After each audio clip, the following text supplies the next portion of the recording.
এই মোল্লা জীবন বাচ্চা আলমগীর রহমাতুল্লাহ আলাইহির সময়ের মন্ত্রী ছিলেন, ধর্মমন্ত্রী। তো এই মন্ত্রী হওয়ার আগে উনি যখন স্বাভাবিক, ওনার একটা মামলা, এই মামলা পরিচালনা করে এক উকিল সাহেব। তো উকিলদের স্বভাব কি, আমাদের গোপালগঞ্জের উকিল না, গোপালগঞ্জের উকিলরা চাই তাড়াতাড়ি কেস শেষ করে দিতি। তো অন্য জায়গার উকিলরা খালি আজ না কাল, কাল না কাল তারিখ ফেলাই জিয়ে রাখে, যাতে কেস যতদিন 200 টাকা ততদিন।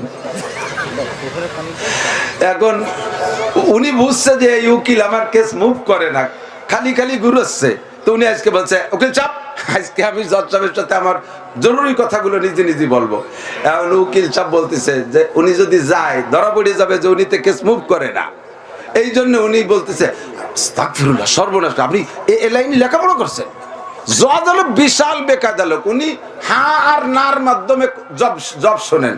আপনি কি সব প্রশ্নের জবাব হ্যাঁ আর নার মাধ্যমে দিতে পারবেন? যদি না পারেন তাহলে কিন্তু আপনার কেস শেষ। মানে এই কই উনার ধামাচাপাইতে পিছাই দেবে। উনি তো নামাজি ছিলেন, হ্যাঁ। তবলিগ করতেন, হ্যাঁ। মিথ্যে কথা বলতেন না। উনি তো রোজা থাকতেন খুব বেশি, হ্যাঁ। এসব হ্যাঁ আর নার মধ্যে। উনি তো জানতাম যে মসজিদে যাইয়ে নামাজ পড়তে যে জুতো চুরি করে বেচতেন, এই স্বভাবটা কি শেষ পর্যন্ত ছিল কি না?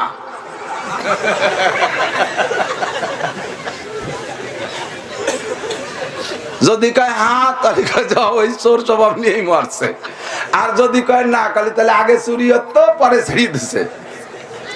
এখন উকিল চুপ করে রয়েছে, কন হ্যাঁ না কন। আপনার আব্বা জুতো চুরি করে ব্যস্ত, এই স্বভাবটা এখনো আছে না নাই বলেন? ওরে মৌলবী, পারার কায়দা নাই। বাচ্চা আলমগীর রহমাতুল্লাহ আলাইহি ওনারে নিয়ে মাঝে মধ্যে এই কথার ফাঁকে আটকে যাইতেন। তো একদিন মন্ত্রীরা, বাচ্চা আলম প্রায় মন্ত্রী উনার সাথে কথা কয়ে কেন লজ্জাটা পায়, এমন একটা জব দিয়ে দেয় পরে মন্ত্রী হওয়ার পরে। একদিন বাচ্চা আলমগীর বলছে, হায় মোল্লা সাহেব, আপনি তো সবাই খালি কথা দিয়ে হারায় দেন, বলেন তো আমার এই পুকুরি কয় গিলাস পানি আছে?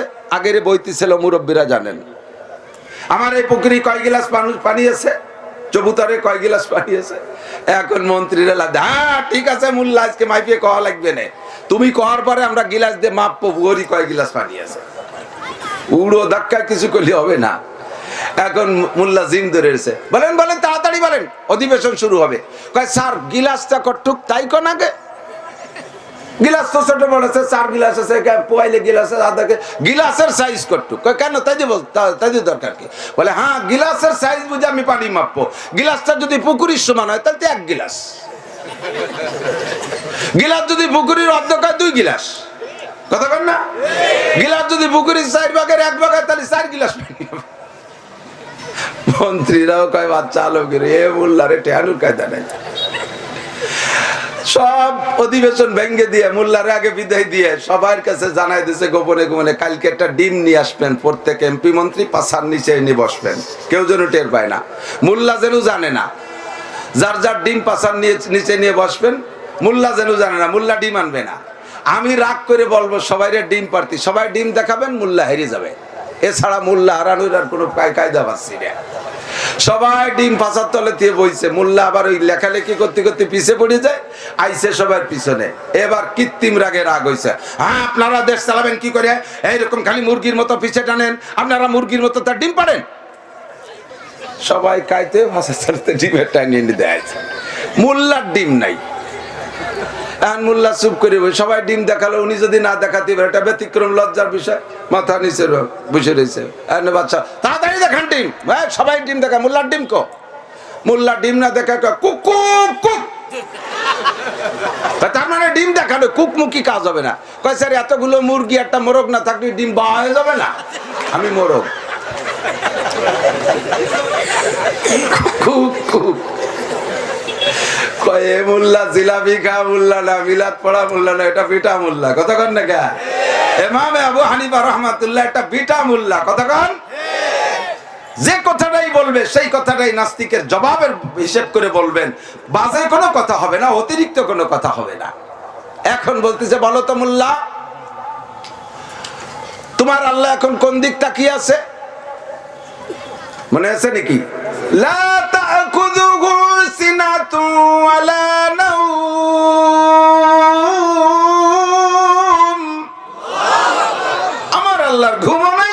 আমার আল্লাহর তন্দ্রাও নাই। কোন দিক তাকিয়ে আছে বলো? একটা মোমবাতি জ্বালাও, জ্বালাইছে একটা মোমবাতি, বলো আগুন কোন দিক তাকায় আছে? তোমার দিক না আমার দিক? সব দিক। আমার আল্লাহ সব দিক তাকায় আছে। সুবহানাল্লাহ। আমার আল্লাহ বাংলাদেশের দিক খেয়াল করলে যদি জাপানের দিক খেয়াল না করে, জাপান শেষ। আমেরিকার দিক খেয়াল করছে, বাংলাদেশের দিকে তাকাতে সুযোগ পাই না, বাংলাদেশ শেষ। আমার আল্লাহ সারা জগতের দিকে তাকায় আছে। প্রত্যেকটা কথা জবাব। বলো তো তোমার আল্লাহ এখন কি করতেছে? এখন মোল্লা বলতেছে, আবু হানিফা রাহমাতুল্লাহ বলতেছে, খালি তুমি প্রশ্ন করো, আমি জবাব দিচ্ছি। তোমার এত প্রশ্নের জবাব আমার দিতে হবে, ঠিক আছে? তোমার এই লাস্টের জবাবটা দেওয়ার জন্য আমার একটা শর্ত আছে। কারণ যেহেতু তুমি শিখতেছো আর আমি শিখেছি, তাহলে আমি উস্তাদ, আমার উস্তাদের স্থানে রাখতে হবে, তোমার ছাত্রের স্থানে আসতে হবে। তুমি নামিয়ে নিচে আসো, আমি চেয়ারে বসবো, নাহলে এই প্রশ্নের জবাব দিতে পারবো না। এখন নাস্তিক তো তার অহংকার নিয়ে নামবেই না। সবাই বলতেছে হ্যাঁ এতগুলো প্রশ্নের জবাব ছেলে মানুষ দিয়ে দিল, একটা দাবি করছে, তার একটু নামেন না। সে নামবেই না, সে সবাই গলা ধাক্কাইয়ে কিলেতি কিলেতি নামাইয়ে ওই নিচে বসাইছে।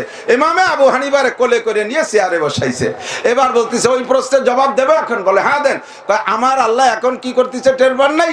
তোর মতো নাস্তিকরে বেইজ্জতি করে জুতো মাইরে নিচে নামাই, নিচে নামাইয়া আমার মতো একটা পুলারে আদরে যত্ন করে চেয়ারে বসাইছে। ওয়া তানজিউল মুলকা মিম্মান তাশা।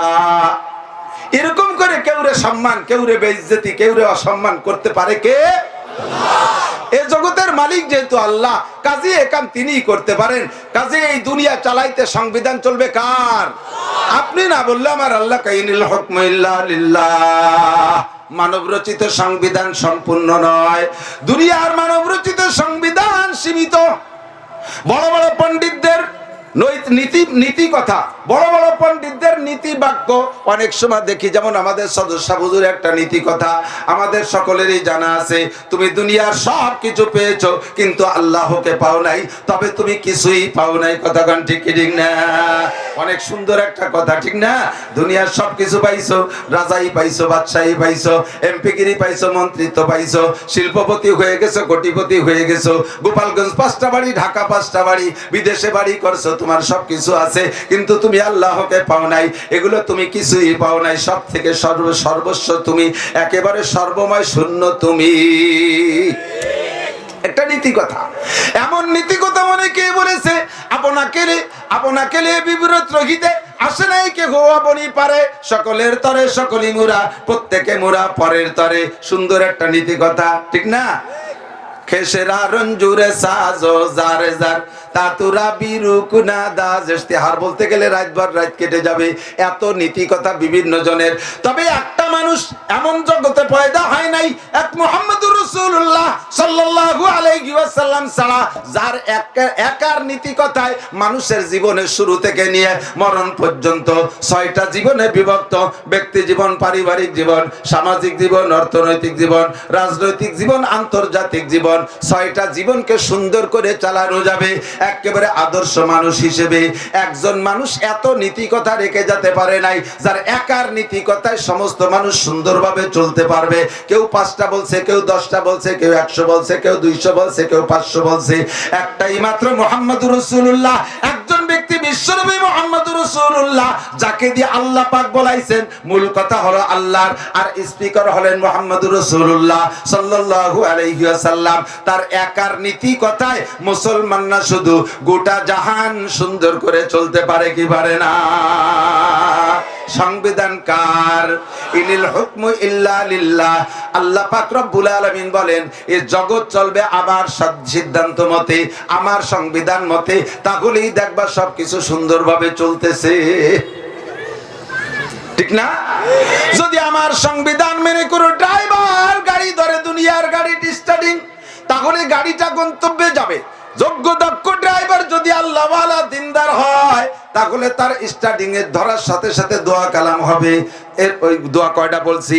1 নম্বরে সুবহানাল্লাযী সাক্কারা লানা, 2 নম্বরে ওমা কদারুল্লাহ হাক্কা কদরি, 3 নম্বরে আয়াতুল কুরসি, 4 নম্বরে গাড়িতে আপনারা যাত্রীরা যদি ওঠেন এই দোয়াগুলো সবই পড়বেন। 4 নম্বর ওজিফা হলো গাড়িতে ওঠার বিসমিল্লাহ সহ সূরা কাফিরুন কুলিয়া, বিসমিল্লাহ সহ কুলিয়া। শুনতেছেন তো সবাই?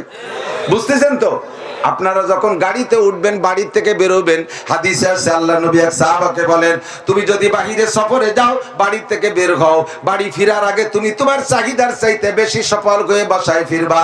তুমি যে উদ্দেশ্য যাচ্ছ ওটাও পূরণ হবে, আরো বেশি আল্লাহ তোমাকে দেবে।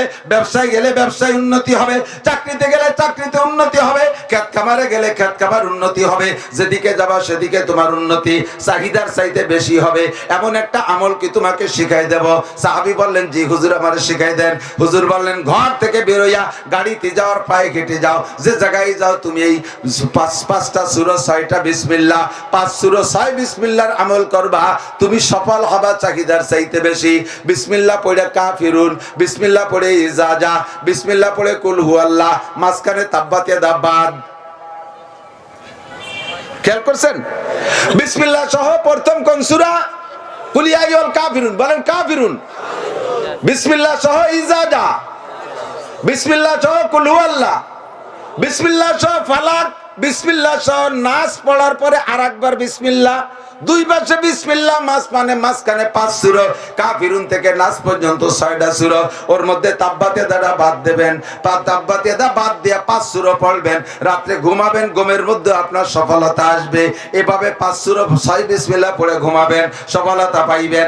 বাড়িতে বেরোয় যাবেন, সফল হয়ে বাড়ি ফিরতে পারবেন। এমন করে নিয়মতান্ত্রিক ভাবে চলো। যদি এইভাবে তুমি গাড়িতে স্টার্টিং ধরো, ড্রাইভার তোমার গাড়ি সহি সালেম গন্তব্যে পৌঁছাবে। অভিজ্ঞ একজন ড্রাইভারের হাতে যদি গাড়ি দেওয়া হয়, তাহলে আর ড্রাইভারকে যদি এমন দেখা যায়, মনের মধ্যে অনেকটা তৃপ্তি পাওয়া যায়, আত্মতৃপ্তি পাওয়া যায়, অনেকটা ভয় ভীতি কম লাগে। কথা কোন ঠিক কি ঠিক না?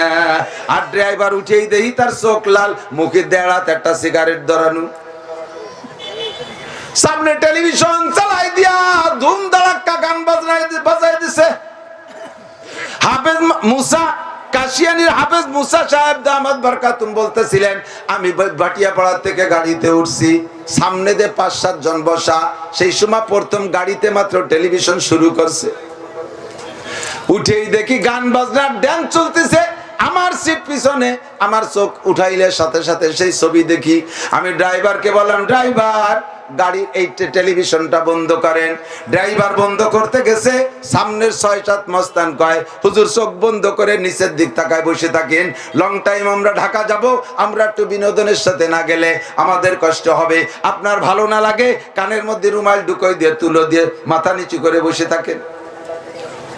6-7 মস্তানের দাপটে হুজুর টিকতে পারে নাই, চলতে আছে গাড়ি ভাঙ্গা যাওয়ার আগে গাড়ি এমন ভাবে অ্যাক্সিডেন্ট করছে, সামনে দিয়ে 13 জন শেষ। ওই 13 জনের মধ্যে ওই লাফালাফি করা 7টাও ছিল। দেখ টেলিভিশন দেখ, এবার কাইসা টেলিভিশন কারে কয়? আজরাইলি টেলিভিশন দেখ, জাহান্নামের টেলিভিশন দেখ, আগুন দেখ আর জাহান্নামের সাজা শাস্তি দেখ। গাড়িতে উঠে দোয়া পড়ো, আল্লাহ সব বিপদ থেকে হেফাজত করবে। আল্লাহর নবী বলেন, কোন ব্যক্তি যদি যানবাহনে উঠা এই 4 প্রকার আমল করে, গাড়িটা যদি কারণবশত অ্যাক্সিডেন্ট করেও, তাহলে সবাই মারা গেলেও এই আমল করনেওয়ালাকে আল্লাহ তাআলা কুদরতি হাত দিয়ে হেফাজত করবে। আল্লাহর এমন ক্ষমতা আছে না নাই? কুলিল্লাহুম্মা মালিকাল মুলক তুতিল মুলকা মান তাশা ইনিল হুকমু ইল্লা লিল্লাহ। সব ক্ষমতাময় মালিক, ক্ষমতার মালিক আমার আল্লাহ। ড্রাইভার যদি যোগ্য হয়, গাড়ির প্রতি নিরাপত্তা অনুভব করা যায়, গাড়িটা নিরাপদে যাবে আশা করা যায়। দুনিয়া নামক গাড়িটা বানাইয়া আল্লাহ পাক সর্বপ্রথম নিজের হাতে প্র্যাকটিস করাইয়া সুন্দর করে যোগ্য 2.5 থেকে 3 লক্ষ ড্রাইভার আল্লাহ পাঠাইছে। 1 নম্বর ড্রাইভার আদম আলাইহিস সালাম, 2 নম্বর ড্রাইভার শীস আলাইহিস সালাম, 3 নম্বর ড্রাইভার মাহলাইল আলাইহিস সালাম, 4 নম্বর ড্রাইভার ইদ্রিস আলাইহিস সালাম, 5 নম্বরে নূহ আলাইহিস সালাম, 6 নম্বরে ইব্রাহিম আলাইহিস সালাম। এরপরে ধারাবাহিক নবী শুরু হয়ে গেল। ইসমাইল আলাইহিস সালাম, ইসহাক আলাইহিস সালাম, ইয়াকুব আলাইহিস সালাম, ইউসুফ আলাইহিস সালাতু ওয়াস সালাম, সুলাইমান, মুসা আলাইহিস সালাম, দাউদ আলাইহিস সালাম, সুলাইমান আলাইহিস সালাতু ওয়াস সালাম, ঈসা আলাইহিস সালাতু ওয়াস সালাম। আখেরি ড্রাইভার বিশ্বনবী মুহাম্মদুর রাসূলুল্লাহ সাল্লাল্লাহু আলাইহি ওয়াসাল্লাম। এই সমস্ত যোগ্য ড্রাইভার যদি গাড়ির স্টার্টিং ধরে, তাহলে গাড়ির উপরে অনেকটা আস্থা করা যায়। কথা কোন ঠিক না? চলছে গাড়ি সুন্দরভাবে, কিন্তু গাড়ির ড্রাইভার ভালো, ভিতরে যদি যাত্রী উশৃঙ্খল হয়, মাঝে মাঝে যাত্রীর কারণে গাড়িরও ক্ষতি হইয়া যায়। আমি গেছি কুয়াকাটা মাহফিল করতে, কুয়াকাটার 20-30 কিলোমিটার আগে আমার সাথে 4-5 জন আমার হুজুররা গেছে। তো কয়, হুজুর এত দূর যখন আইছি কুয়াকাটাতে এমনি সফরে আসবো না, আসছি যখন দেখে যাই। একেবারে শেষ ব্রিজ যেটা হয়েছে এখন লেবুখালী, ওইটা ফেরি ভারতে বারগুলো ব্রিজ হয়ে গেছে সে সময়। এই লেবুখালী ব্রিজে যখন রাত 3টার দিক গাড়ি উঠছি, আমার গাড়ি নিয়ে ফেরিতে উঠছি, সাথে সাথে বড় দুটো পরিবহন গাড়ি ফেরিতে উঠার পরে দুম ধাক্কা, লাভ ফাল, স্লোগান, চিল্লে ফাল্লা, হই হুল্লা। আমি কইছি এই গ্লাস খুলিস নিয়ে, মনে হয় ডাকাতি পড়ছে, মারামারি লাগার মতো শোরগোল। পরে দেই যে না সেরম কিছু না, আস্তে গিলাস একটু খুলিয়ে দেই যে দলা দৌড়ে 5-6 জন খালি লাভ আসছে। পরে বেরোলাম, আমি গেট খুলে বেরোনোর সাথে সাথে আমার শ্রোতা তো বেশ আগের থেকে ইউটিউবের মাধ্যমে, ওর মধ্যে আমার শ্রোতাও 4-5টা আছে। বললাম তো কে কোন জায়গায়? একটা হচ্ছে ঢাকা বিশ্ববিদ্যালয়ের গাড়ি, আর একটা হচ্ছে সাতক্ষীরের থেকে, সবই কলেজ বিশ্ববিদ্যালয়ের ছাত্র ছাত্রী, নারী আর পুরুষ একসাথে এই লাফাচ্ছে, গাড়িতে নামিয়ে ফালাচ্ছে বান্দরের মতো। আমি বললাম যে ফালাচ্ছিস কেন? হুজুর আর 2-3 মিনিট ফালাবানি, একটু সবর করেন, বসে যাচ্ছি শিক্ষা সফরে। এটা শিখতেছে আর কি, এগুলো শিখতে পাইছিল কলেজে, তাই শিখতেছে ফেরির পর দাঁড়াইয়া। আমি বললাম যে তোরা শিক্ষিত মানুষ, কলেজ বিশ্ববিদ্যালয়ের ছাত্রছাত্রী, এগুলি মানসিক কি কবে? ড্রাইভার কয় হুজুর আমি 30 বছর গাড়ি চালাই, কিন্তু এইরকম যাত্রী আমি পাইনি কোনোদিন। 5-6 বার আমার গাড়ি ওকে জাকিতি কালের মধ্যে চলে যেতে গেছে। ড্রাইভার তো ভালো, যাত্রী যদি হয় উশৃঙ্খল, গাড়ি ধরে রাখা কঠিন। নূহ আলাইহিস সালাম ড্রাইভার ভালো, যাত্রী খারাপ, দুনিয়ারে ঝাঁকি মারছে। আল্লাহ যেহেতু জগৎ আল্লাহ যাকে খুশি যখন পছন্দ হয়, যাকে যতটুক দায়িত্ব দেওয়া ভালো মনে করে তাকে ততটুক দেন। আবার যদি ভালো না লাগে আবার তার থেকে হাত বদল করে দেন, যে কিছুদিন তুমি চালাইছো, এখন আর একজনকে জিম্মাদারি দেই। এভাবে রদ বদল করার ক্ষমতাও কার? আল্লাহ বলেন তুতিল মুলকা মান তাশা ওয়া তানজিউল মুলকা মিম্মান তাশা। আমরা আল্লাহকে বলি আল্লাহ তুতিল মুলকা মান তাশা, তোমার খুশি যখন খুশি, যাকে খুশি যেমন খুশি তাকে কিছুদিন দিয়ে দিয়ে দায়িত্ব দিয়ে তুমি পরীক্ষা করো। যদি সুন্দর চালায়, যদি তোমার হুকুম ভালোভাবে মেনে সে দেশ চালায়, তাহলে তারও প্রমোশন হয়। আবার জগতের মানুষও খুশি থাকে, তাকে বেশ লম্বা টাইম ধরেও দায়িত্ব দিয়ে থাকেন আল্লাহ। আবার এই ভালো চালানোর ভিতর দিয়ে যদি মানুষ নাশুকরি করে, একজন মানুষ দেশকে সুন্দর চালাচ্ছে কিন্তু তার প্রজারা সেটা পছন্দ করতেছে না, ভালো ভুল বুঝবেন না, আমার অজের সামনে ধারা সামনের দিকে যায়। আবার অনেকে মনে করে যে দেশের কথা কলো তালিমনে রাজনীতি হতেছে, এর আর এক জ্বালা, রাজনীতি রস করলি মহা বিপদ, রাজনীতি রস করতেছি না। তো একজন সুন্দরভাবে চালাচ্ছে, কিন্তু পাইক পিয়াদা আছে যাদের ওই মসনাদে একটু বসার শখ হয়, যে ওখানে আমরা গেলে একটু চেয়ার পাবো, বসবো, একটু মজা পাবো, সম্মান পাবো, এই বলে অনর্থক ওই লোকটার বিপক্ষে আন্দোলন করে, সমালোচনা করে। আল্লাহ তাআলা তখন দেখেন যে এ জাতি কত বড় অকৃতজ্ঞ, কত বড় নাশকর। একটা মানুষ তার জান জীবন দিয়ে সুন্দর করে চালাইতেছে, অথচ অধীনস্থদের তার পছন্দ হচ্ছে না। আল্লাহ তাআলা ওইটাকে, ওই নিয়ামতটাকে সরাই দিয়ে এরপর একজন জালেম সেট করে দেয় সে জায়গা। এবার জালেম জুলুম করতে থাকে। এবার দেখ মজা কারে কয়, আগের জন ভালো লাগে নাই। আর মানুষের স্বভাবই হলো সাম্মা খায়ের, গরুর মতো। গরুর একটা দোষ আছে, অনেক গুণ আছে, তার মধ্যে একটা দোষ আছে, গরুকে ছেড়ে দেবেন ডাঙ্গায়, মাঠে বিলি ছেড়ে দেবেন, ও এক কামড় এক জায়গাতে খাই এরম না কুচইরে চোখ কুচইরে দূরই তাকায় চশমার উপর দিয়ে। কিছু দূর দূরে দেখে যে ঘন ঘন ঘাস, এই জায়গায় এক কামড় খেয়ে খায় সাম্মা খায়ের, ইহা আছে উহা আচ্ছা, এ জায়গা ভালো না ওই জায়গা ভালো, সে জায়গা যাই এক কামড় খেয়ে সে আর একটু উঁচুয়ে দেয় যে আর এক জায়গা ভালো, সাম্মা খায়ের উহা আচ্ছা। এই উহা আচ্ছা খুঁজতে খুঁজতে পুরো ডাঙ্গা তয় করে ফেলায়, ওর পেট ভরে না। অথচ ছোট ছোট ঘাসের মধ্যে একটা গরুরে গোসর দিয়ে বাঁধতে দেবেন, দিন ভরে ঘুরে ঘুরে ওই টুকরে খাইয়ে গোল সাদা হয়ে ফেলে দেয়, ওই এক গোসরে ওর পেট ভরে যায়, আর ওই সারা ডাঙ্গা খাইয়ে ওর পেট ভরে না। কথা কন না কেন? এই সাম্মা খায়ের স্বভাব, এটা ভালো না ওইটা ভালো, ওইটা ভালো না ওইটা ভালো, এইভাবে পাল্টাতেই তালে থাকে, পাল্টানোর আন্দোলন করে। আল্লাহ কয়ে দিচ্ছি পাল্টাইয়া, আগেরটা ভালো লাগলে লাগে নাই পরেরটা। এক গোলাম ওই এক মালিকের বাড়ি রয়েছে, এখন মালিকে কিনে নেছে, আর মালিকই গরম ভাত খায়, অনেক তরকারি দেয়, ওরে গরম ভাত দেয় কিন্তু তরকারি কম দেয়।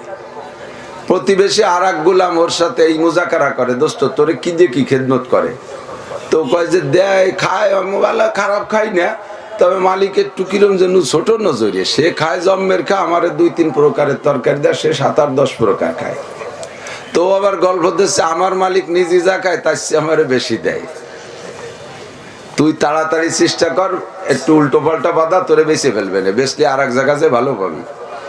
এবার এই মালিকের কাজের মধ্যে গাফলাতি করে, মালিকের সাথে বিয়াদবি করে, মালিক বিরক্ত হয়ে বেশি ফেলাইছে। ফিরে যে বাড়ি গেছে সে বাড়িওয়ালা গরম ভাত খায়, ওরে দেয় পান্তা ভাত। আল্লাহ আগেই তো ভালো ছিল, কি আল্লাহ, সে জায়গা তো ফিরে যাওয়া যায় না। ওই সেই লোকের সাথে মোজাকারা করে মাঝে মাঝে, সে কয় যে সর্বনাশ করছে, তোর তো ডিমোশন হচ্ছে, তুই এ জায়গাতে চেষ্টা কর, বেচা খা, আর এক জায়গা যা। এবার সেই জায়গা এ জায়গা ফাজলামি করা শুরু করছে, মালিক বেশি ফেলাইছে। ফিরে যে জায়গা বেচছে সে খায় পান্তা ভাত, ওরে দেয় রুটি। রুটি মানে ডায়াবেটিসের রুটি না, সে সময় তো আগের আমলে তো ভাতের চাইতে রুটি ছিল নিম্নমানের খানা, এদানিং তো রুটি হয়েছে বড় লোকই খানা। এখন ওই জায়গা ওই অবস্থা যাইয়া ওইরে কয় যে ভাই তোর বুদ্ধি শুনি তো আমার খালি ঠগাই হচ্ছে, কি করবো, তুই আর একটা বেচা খা, দেখ কি দেখি। আর ফিরে আবার তদবির তালাপি করে আর এক বেচা খাইছে। এবার সে লোক খায় রুটি, ওরে দেয় দাপড়া। এখন ও যাই ওর কাছে বলতেছে, কয় তালি কি করে, আর এক বেচা খায়, কয় না আর বেচা খাবো না। ফিরে বেচা যদি খায় তাহলে ও খাবে না দাপড়া, আমারে তাও দেবে না, চুলোর ভিটি বসাইয়া আলগুসি চেনেন, আলগুসি আগে ওই যে আলগাবাতি ছিল, ওই যে কাঠের একটা বানায় তারপর বসাতো, তারা আলগুসি কয়, চেনেন নাকি? এদানি গোলাপান চলবে না, দেলই বা আলগুসি ইত্যাদি। কয় যে আমারে চুলোর ভিটি বসাইয়া আলগুসি বানাবে না। কয় তারপরও দেখ চেষ্টা হইয়ে দেখ একটু ভালো হয় নাকি কপাল। ফিরে বেচা খাইছে সে জায়গাতে, সত্যি সে জায়গায় নিয়ে ওরে চুলোর ভিটি বসাইয়া রাতের বেলা মহিলা রুটি বানায়, ওরে আলগুসি বানায়, মাথার পর কুবত হয়। এখন ও তাই ওর কাছে কয় দোস্ত কি হারবো, কদিতে কয় যে ফিরে বেচা খা, আর থাইস নিয়ে জায়গা। কয় না আর বেচা খাবো না, ফিরে বেচা খালি ওরা নিজেরা আলগুসি হইয়া আমার চোখ খুঁজে কুবো বানাবে না। লা ইন শাকারতুম লাযিদান্নাকুম ওয়া লা ইন কাফারতুম ইন্না আযাবি লাশাদীদ। যে হালাতে যে অবস্থায় আছেন আল্লাহ যতটুক দেশে এতটুকের পর শুকর করেন, তাহলে আল্লাহ তাআলা সর্বদিক দিয়ে প্রমোশন দেবে। আর যদি সমালোচনা আর গিবত শিকায়ত করতে থাকেন, খালি নামতে নামতে লাস্টে চোখ খুঁজে কুবো বসায় দেবে। কথা বল না কেন?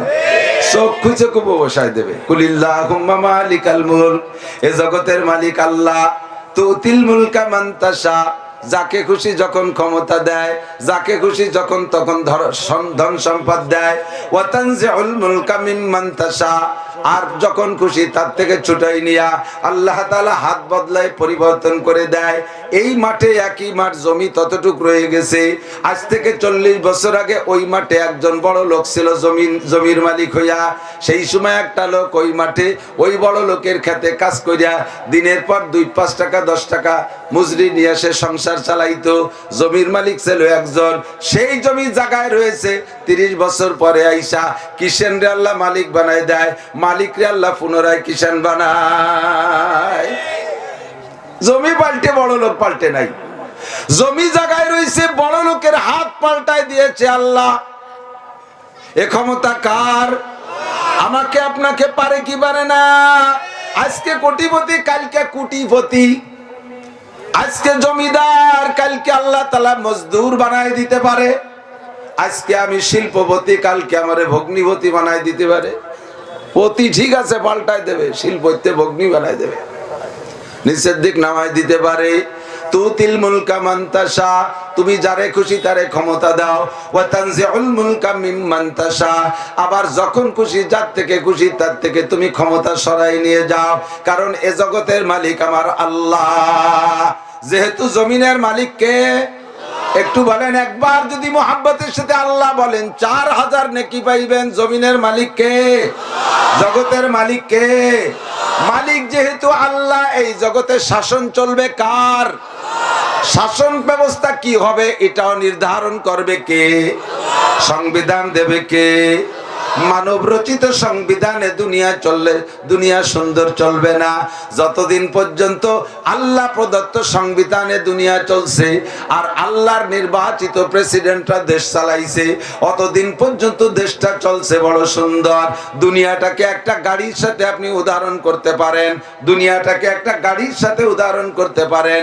একটা গাড়ি ছাড়বে গোপালগঞ্জ থেকে ঢাকা যাবে, যোগ্য বিজ্ঞ দক্ষ ড্রাইভার যদি হয়, একেবারে প্রবীণ ভালো সুন্দর 20-30 বছর পরিবহন চালানোর যোগ্য ড্রাইভার যদি হয়, ড্রাইভার যদি দাড়িওয়ালা হয় আরো ভালো, মাথায় টুপি থাকলে আরো ভালো। কথা কোন ঠিক কি ঠিক না? একজন টুপিওয়ালা দাড়িওয়ালা জুব্বাওয়ালা পাগড়িওয়ালা ড্রাইভার যদি স্টার্টিং এ বসা দেখি, তখন গাড়িতে উঠে মনের মধ্যে একটা তৃপ্তি অনুভব করবেন প্রত্যেকেই, এনিম্যান এভরিবডি। খেয়াল করছেন নাকি কথা বলেন? কারণ মনে একটা বুঝ আসে, এই লোকটা মাথায় পাগড়ি আছে, নিশ্চয়ই তার শরীর পাক আছে। আমার জানা আছে হাজারো ড্রাইভার ফরজ গোসল বাকি থাকতে স্টার্টিং এ ওঠে, হাজারো ড্রাইভার মদ গাঁজা ইয়াবা খাইয়া ড্রাইভিং করে, আছে না নাই? একজন পাগড়িওয়ালা নিশা খেয়ে গাড়িতে ওঠে নাই, নাপাক অবস্থায় গাড়িতে ওঠে নাই, জামা টুপি পাগড়ি আছে যেহেতু নিশ্চয়ই সে ফজরের নামাজও পড়ে আসছে, কিছু ওজিফা দোয়া কালাম পড়ে আসছে।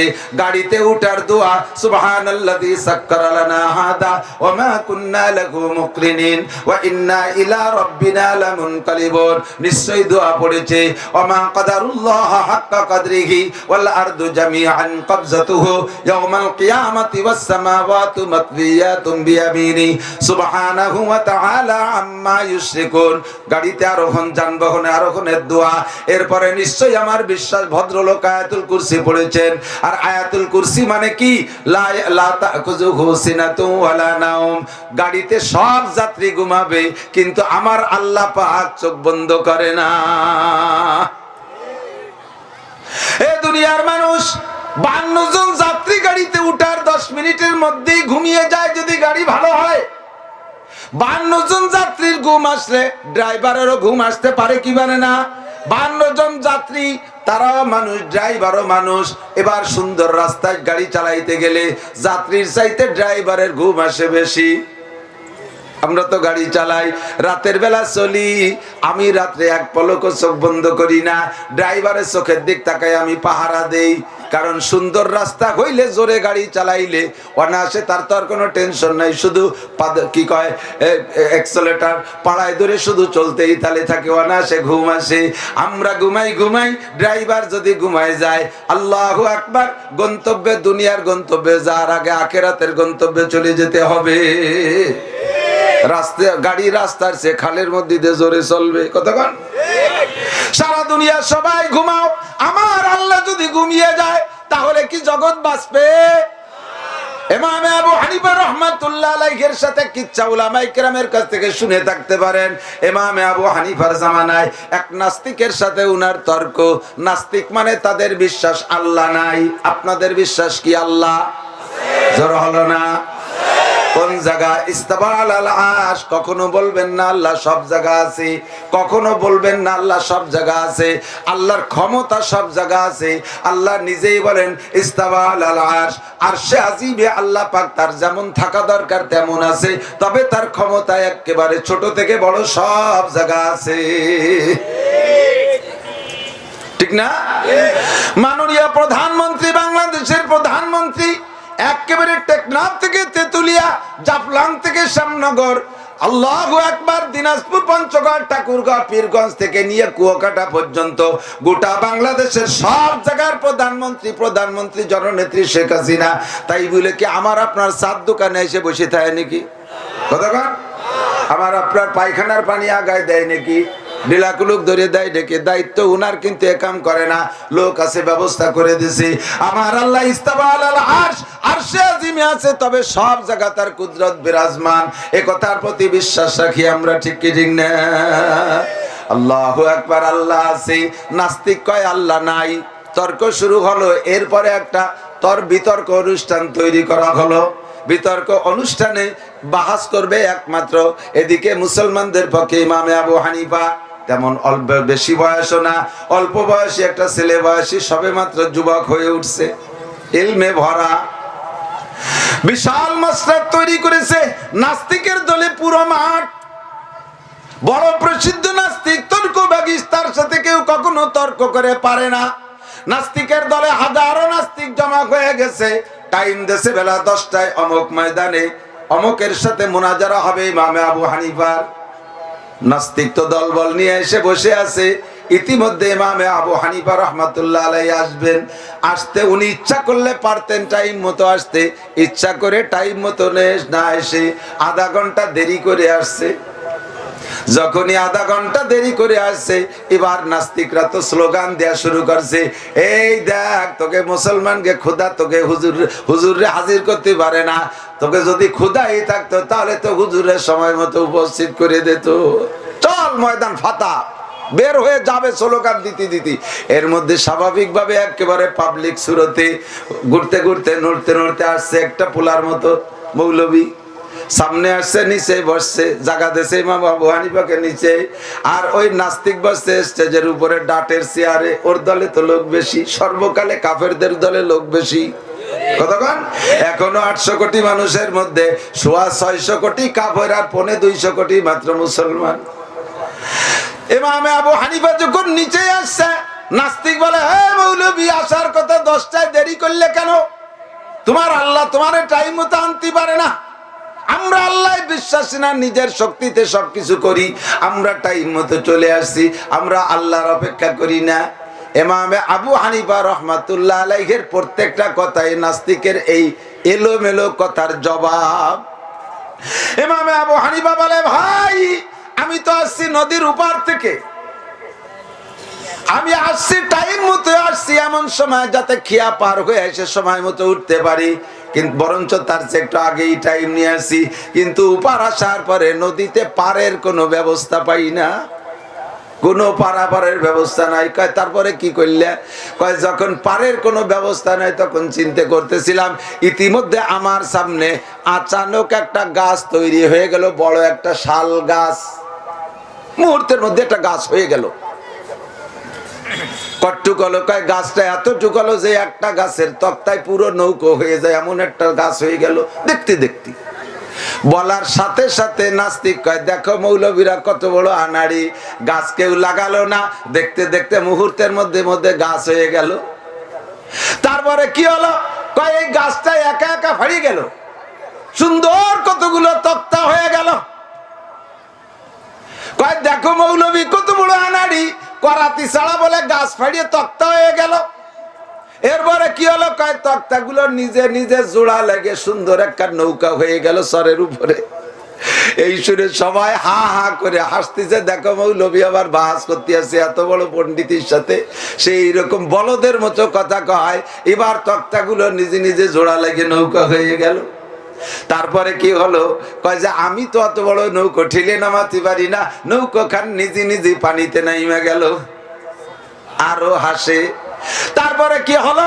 কয় আমি উঠলাম, নৌকোটা এমনি এমনি পার চলে আসলো। শুনে হা হা করে হাসতেছে, মাঝি নাই, মাল্লা নাই, ইঞ্জিন নাই, মোটর নাই, বটে নাই, সোল নাই, দাঁড় নাই, কোনোটা নাই, গুণ নাই, একা একা বলে নৌকোই পার চলে আসে। এই করে ঠাট্টা করে হাসাহাসি করতেছি। ইমামে আবু হানিফা এবার বলতেছে, বলো এতগুলো কাজ হইতে কি একটু সময় লাগে না? গাছ হবে, তক্তা হবে, নৌকো হবে, পার করবে, এগুলো করতে যে একটু দেরি হয়ে গেছে, তাই আমি পিছে পড়ে গেছি। নাস্তিক কয়, দেখো কত বড় দামলা মৌলবী, বলদের মতো কি কি কয়। ইমামে আবু হানিফা কয়, এ নাস্তিক, মুহূর্তের মধ্যে যদি কেউ না লাগাইলে একটা গাছ হইতে পারে না, করাতি ছাড়া যদি তক্তা হইতে পারে না, মিস্ত্রি ছাড়া যদি নৌকো হইতে পারে না, মাঝি ছাড়া যদি নৌকো পার আসতে না পারে, তাহলে এত বড় ভূমণ্ডল, আসমান জমিন, এত বড় পাহাড় পর্বত, বিশাল কায়নাত কোন সৃষ্টিকর্তা ছাড়া কেমনে হইতে পারে?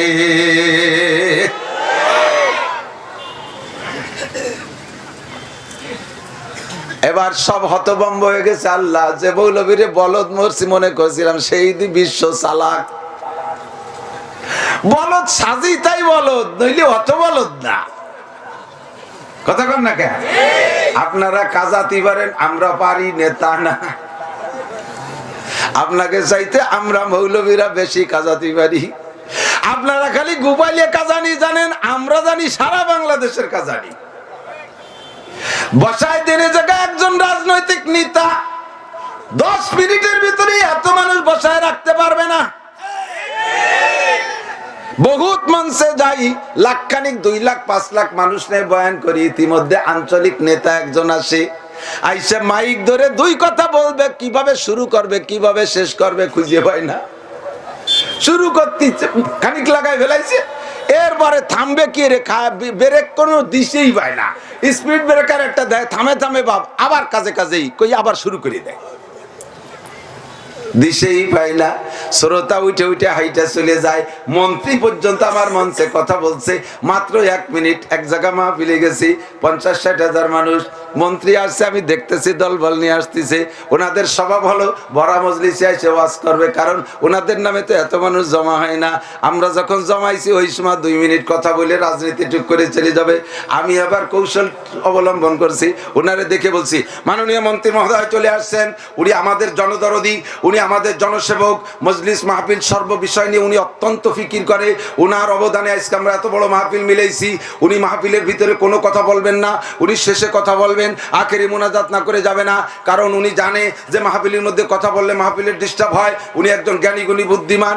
পাম্পটি দিছে, এসে চুপ করে বসে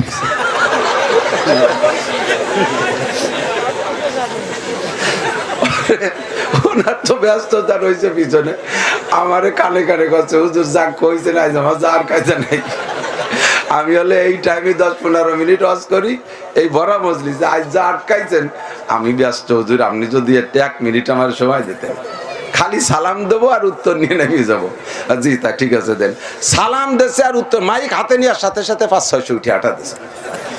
উনি কতকে ভাই ধরি, ভয় আমি আর জীবনও আসবো না, এসে আসলে চুপ করে শুনবো।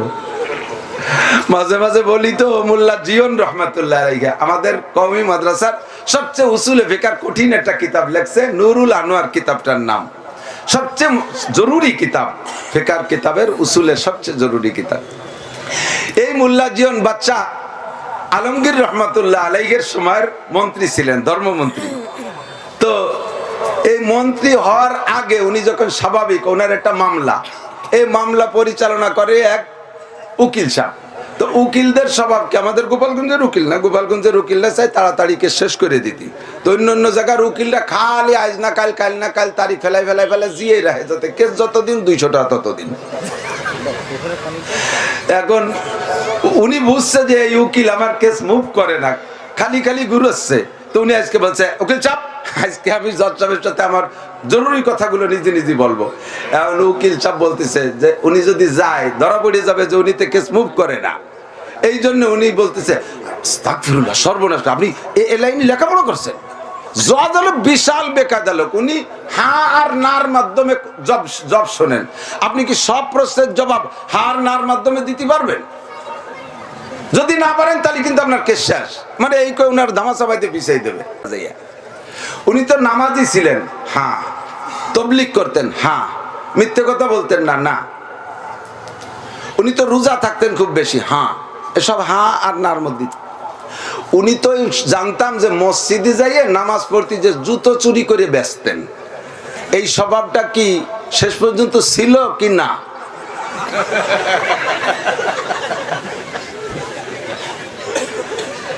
যদি কয় হ্যাঁ, তাহলে ওই চোর স্বভাব নিয়েই মারছে। আর যদি কয় না, তাহলে আগে চুরি হতো পরে ছেড়ে দিছে। এখন উকিল চুপ করে রয়েছে, কন হ্যাঁ না কন। আপনার আব্বা জুতো চুরির ব্যস্ত, এই স্বভাবটা এখনো আছে না নাই বলেন? ওরে মৌলবী, পাড়ার কায়দা নাই। বাচ্চা আলমগীর রহমাতুল্লাহ আলাইহি ওনারে নিয়ে মাঝে মধ্যে এই কথার ফাঁকে ফাঁকে আটকে যাইতেন। তো একদিন মন্ত্রী, বাচ্চা আলম প্রায় মন্ত্রী ওনার সাথে কথা কয়ে কেন লজ্জা একটা পায়, এমন একটা জব দিয়ে দেয় পরে মন্ত্রী হওয়ার পরে। একদিন বাচ্চা আলমগীর বলছে, হ্যাঁ মোল্লা সাহেব, আপনি তো সবাই রে খালি কথা দিয়ে হারায় দেন, বলেন তো আমার এই পুকুরি কয় গিলাস পানি আছে? আগের বইতে ছিল, মুরব্বীরা জানেন। আমার এই পুকুরি কয় গিলাস পানি আছে? চবুতরে কয় গিলাস পানি আছে? এখন মন্ত্রীরা হ্যাঁ ঠিক আছে মোল্লা, আজকে মাইপিয়ে কওয়া লাগবে না, তুমি কওয়ার পরে আমরা গিলাস দিয়ে মাপবো পুকুরি কয় গিলাস পানি আছে। উড়ো ধাক্কা কিছু করলে হবে না। এখন মোল্লা জিন ধরে এসে বলেন, বলেন তাড়াতাড়ি বলেন, অধিবেশন শুরু হবে। কয় স্যার গিলাসটা কটুক তাই কোন আগে। গিলাস তো ছোট বড় আছে, 4 গিলাস আছে, পোয়াইলে গিলাস আদাকে গিলাসের সাইজ কটু কেন তাই যে বল, তাই যে দরকার কি? বলে হ্যাঁ গিলাসের সাইজ বুঝে আমি পানি মাপবো। গিলাসটা যদি পুকুরির সমান হয় তাহলে 1 গিলাস, গিলাস যদি পুকুরির অর্ধেক হয় 2 গিলাস, কথা কন না? গিলাস যদি পুকুরির 4 ভাগের 1 ভাগ হয় তাহলে 4 গিলাস পানি হবে। মন্ত্রীরাও কয় বাচ্চা আলমগীর এ মোল্লারে টেহানুর কায়দা নাই। সব অধিবেশন ভেঙ্গে দিয়ে মোল্লারে আগে বিদায় দিয়ে সবার কাছে জানাই দিয়েছে গোপনে গোপনে, কালকে একটা ডিম নিয়ে আসবেন, প্রত্যেক এমপি মন্ত্রী পাছার নিচে এনে বসবেন, কেউ যেন টের পায় না, মোল্লা যেন জানে না, যার যার ডিম পাছার নিচে নিয়ে বসবেন, মোল্লা যেন জানে না, মোল্লা ডিম আনবে না। আমি রাগ করে বলবো সবাই ডিম প্রার্থী, সবাই ডিম দেখাবেন, মোল্লা হেরে যাবে। এছাড়া মোল্লা হারানোর আর কোনো কায়দা পাচ্ছি না। সবাই ডিম পাছার তলে দিয়ে বইছে, মোল্লা আবার ওই লেখালেখি করতে করতে পিছে পড়ে যায়, আইছে সবার পিছনে। এবার কৃত্রিম রাগে রাগ হয়েছে, হ্যাঁ আপনারা দেশ চালাবেন কি করে, এইরকম খালি মুরগির মতো পিছে টানেন, আপনারা মুরগির মতো তার ডিম পাড়েন। সবাই কাইতে ভাষা চালাতে ডিমের টানিয়ে নিয়ে দেয়, মোল্লার ডিম নাই। মোল্লা চুপ করে সবাই ডিম দেখালো, উনি যদি না দেখাতে পারে এটা ব্যতিক্রম লজ্জার বিষয়, মাথা নিচে বসে রয়েছে। বাচ্চা তাড়াতাড়ি দেখান ডিম, সবাই ডিম দেখা, মোল্লার ডিম কো? মোল্লা ডিম না দেখা কুক কুক কুক, তার মানে ডিম দেখালো, কুকমুখী কাজ হবে না। কয় স্যার এতগুলো মুরগি একটা মোরগ না থাকলে ডিম বাওয়া হয়ে যাবে না? আমি মোরগ। কুক কুক কয়ে মোল্লা জিলাপি খা মোল্লা না, মিলাদ পড়া মোল্লা না, এটা বিটা মোল্লা, কতক্ষণ না কা? ইমামে আবু হানিফা রাহমাতুল্লাহ এটা বিটা মোল্লা, কতক্ষণ? যে কথাটাই বলবে সেই কথাটাই নাস্তিকের জবাবের হিসেব করে বলবেন, বাজে কোনো কথা হবে না, অতিরিক্ত কোনো কথা হবে না। এখন বলতেছে বলো তো মোল্লা, তোমার আল্লাহ এখন কোন দিক তাকিয়ে আছে? মনে আছে নাকি? লা তা'খুযুহু সিনাতু ওয়ালা নাওম,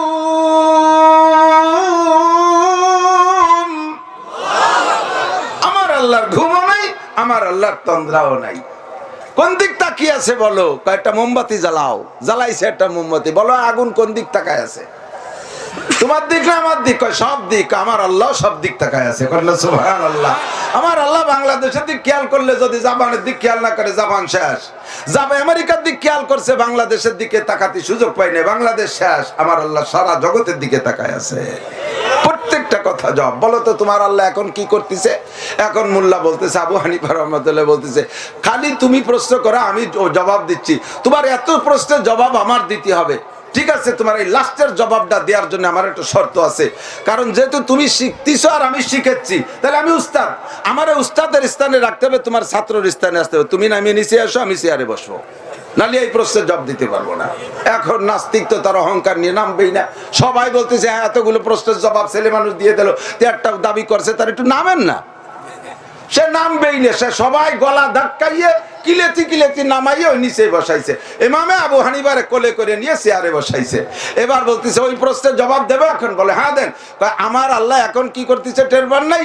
তোর মতো নাস্তিকরে বেইজ্জতি করে জুতো মাইরে নিচে নামাই, নিচে নামাইয়া আমার মতো একটা পুলারে আদরে যত্ন করে চেয়ারে বসাইছে। ওয়া তানজিউল মুলকা মিম্মান তাশা, এরকম করে কেউরে সম্মান, কেউরে বেইজ্জতি, কেউরে অসম্মান করতে পারে কে? এই জগতের মালিক যেহেতু আল্লাহ, কাজী এ কাম তিনিই করতে পারেন। কাজী এই দুনিয়া চালাইতে সংবিধান চলবে কার?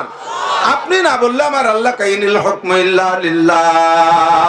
মানব রচিত সংবিধান সম্পূর্ণ নয়, দুনিয়ার মানব রচিত সংবিধান সীমিত। বড় বড় পণ্ডিতদের নীতি কথা, বড় বড় পণ্ডিতদের নীতি বাক্য অনেক সময় দেখি, যেমন আমাদের সদস্য হুজুর একটা নীতি কথা আমাদের সকলেরই জানা আছে, তুমি দুনিয়ার সব কিছু পেয়েছো কিন্তু আল্লাহকে পাও নাই, তবে তুমি কিছুই পাও নাই। কথা গান ঠিক ঠিক না? অনেক সুন্দর একটা কথা, ঠিক না? দুনিয়ার সব কিছু পাইছো, রাজাই পাইছো, বাদশাহী পাইছো, এমপিগিরি পাইছো, মন্ত্রিত্ব পাইছো, শিল্পপতি হয়ে গেছো, কোটিপতি হয়ে গেছো, গোপালগঞ্জ 5টা বাড়ি, ঢাকা 5টা বাড়ি, বিদেশে বাড়ি করছো, তোমার সবকিছু আছে কিন্তু তুমি আল্লাহকে পাও নাই। এগুলো তুমি কিছুই পাও নাই, সব থেকে সর্বস্ব তুমি, একেবারে সর্বময় শূন্য তুমি। একটা নীতি কথা, এমন নীতি কথা মনে কে বলেছে?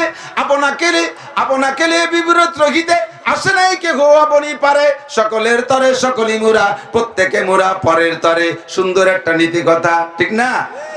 খেসেরা রঞ্জুরে সাজো জারে জার তাতুরা বিরুকুনা দাজ। ইশতেহার বলতে গেলে রাতভর রাত কেটে যাবে, এত নীতি কথা বিভিন্ন জনের। তবে একটা মানুষ এমন জগতে পয়দা হয় নাই, এক মুহাম্মদুর রাসূলুল্লাহ সাল্লাল্লাহু আলাইহি ওয়াসাল্লাম ছাড়া, যার একার নীতি কথায় মানুষের জীবনের শুরু থেকে নিয়ে মরণ পর্যন্ত 6টা জীবনে বিভক্ত। ব্যক্তি জীবন, পারিবারিক জীবন, সামাজিক জীবন, অর্থনৈতিক জীবন, রাজনৈতিক জীবন, আন্তর্জাতিক জীবন। 6টা জীবনকে সুন্দর করে চালানো যাবে একেবারে আদর্শ মানুষ হিসেবে। একজন মানুষ এত নীতি কথা রেখে যেতে পারে নাই, যার একার নীতি কথায় সমস্ত মানুষ সুন্দরভাবে চলতে পারবে। কেউ 5টা বলছে, কেউ 10টা বলছে, কেউ 100 বলছে, কেউ 200 বলছে, কেউ 500 বলছে। একটাই মাত্র মুহাম্মদুর রাসূলুল্লাহ, একজন ব্যক্তি বিশ্বনবী মুহাম্মদুর রাসূলুল্লাহ, যাকে দিয়ে আল্লাহ পাক বলাইছেন। মূল কথা হলো আল্লাহর, আর স্পিকার হলেন মুহাম্মদুর রাসূলুল্লাহ সাল্লাল্লাহু আলাইহি ওয়াসাল্লাম। তার একার নীতি কথায় মুসলমান না শুধু গোটা জাহান সুন্দর করে চলতে পারে কি পারে না? সংবিধান কার? ইনিল হুকমু ইল্লা লিল্লাহ।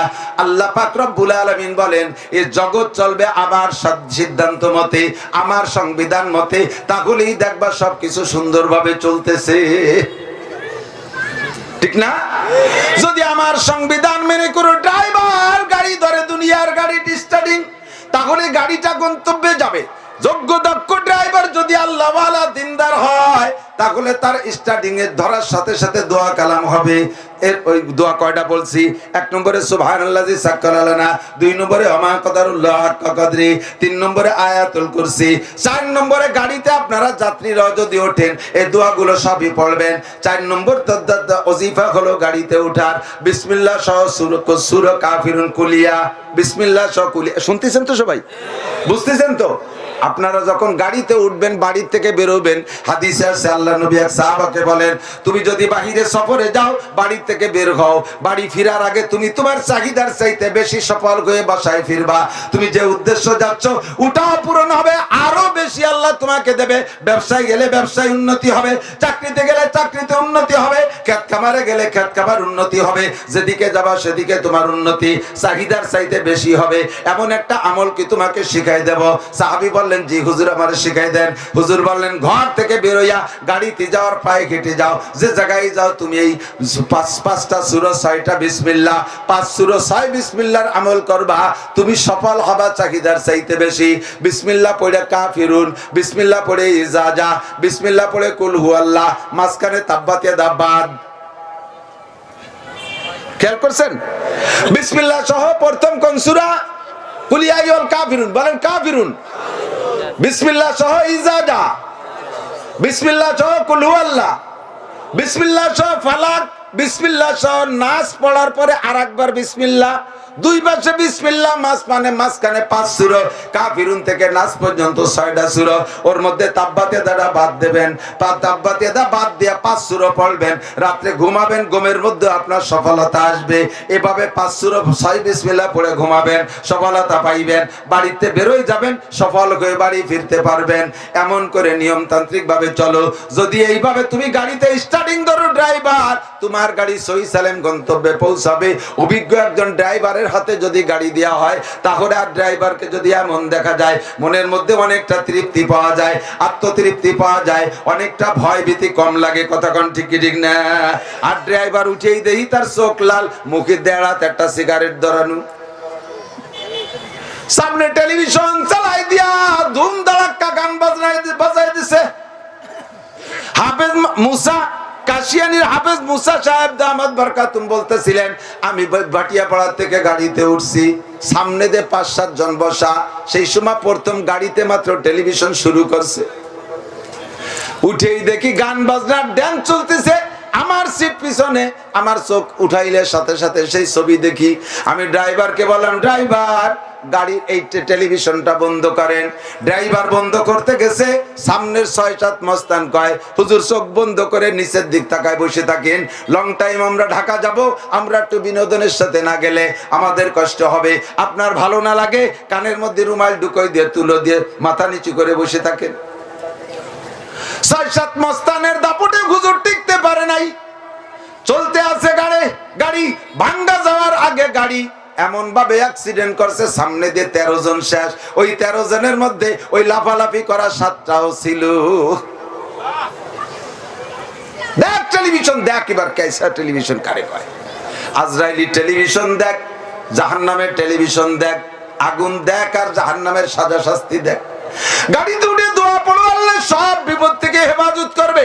আল্লাহর নবী বলেন, কোন ব্যক্তি যদি যানবাহনে উঠা এই 4 প্রকার আমল করে, গাড়িটা যদি কারণবশত অ্যাক্সিডেন্ট করেও, তাহলে সবাই মারা গেলেও এই আমল করনেওয়ালাকে আল্লাহ তাআলা কুদরতি হাত দিয়ে হেফাজত করবে। আল্লাহর এমন ক্ষমতা আছে না নাই? কুলিল্লাহুম্মা মালিকাল মুলক তুতিল মুলকা মান তাশা ইনিল হুকমু ইল্লা লিল্লাহ। সব ক্ষমতাময় মালিক, ক্ষমতার মালিক আমার আল্লাহ।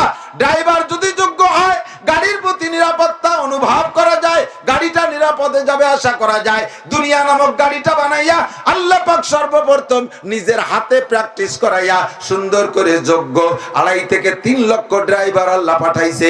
1 নম্বর ড্রাইভার আদম আলাইহিস সালাম, 2 নম্বর ড্রাইভার শীস আলাইহিস সালাম, 3 নম্বর ড্রাইভার মাহলাইল আলাইহিস সালাম, 4 নম্বর ড্রাইভার ইদ্রিস আলাইহিস সালাম, 5 নম্বরে নূহ আলাইহিস সালাম, 6 নম্বরে ইব্রাহিম আলাইহিস সালাম। এরপরে ধারাবাহিক নবী শুরু হয়ে গেল।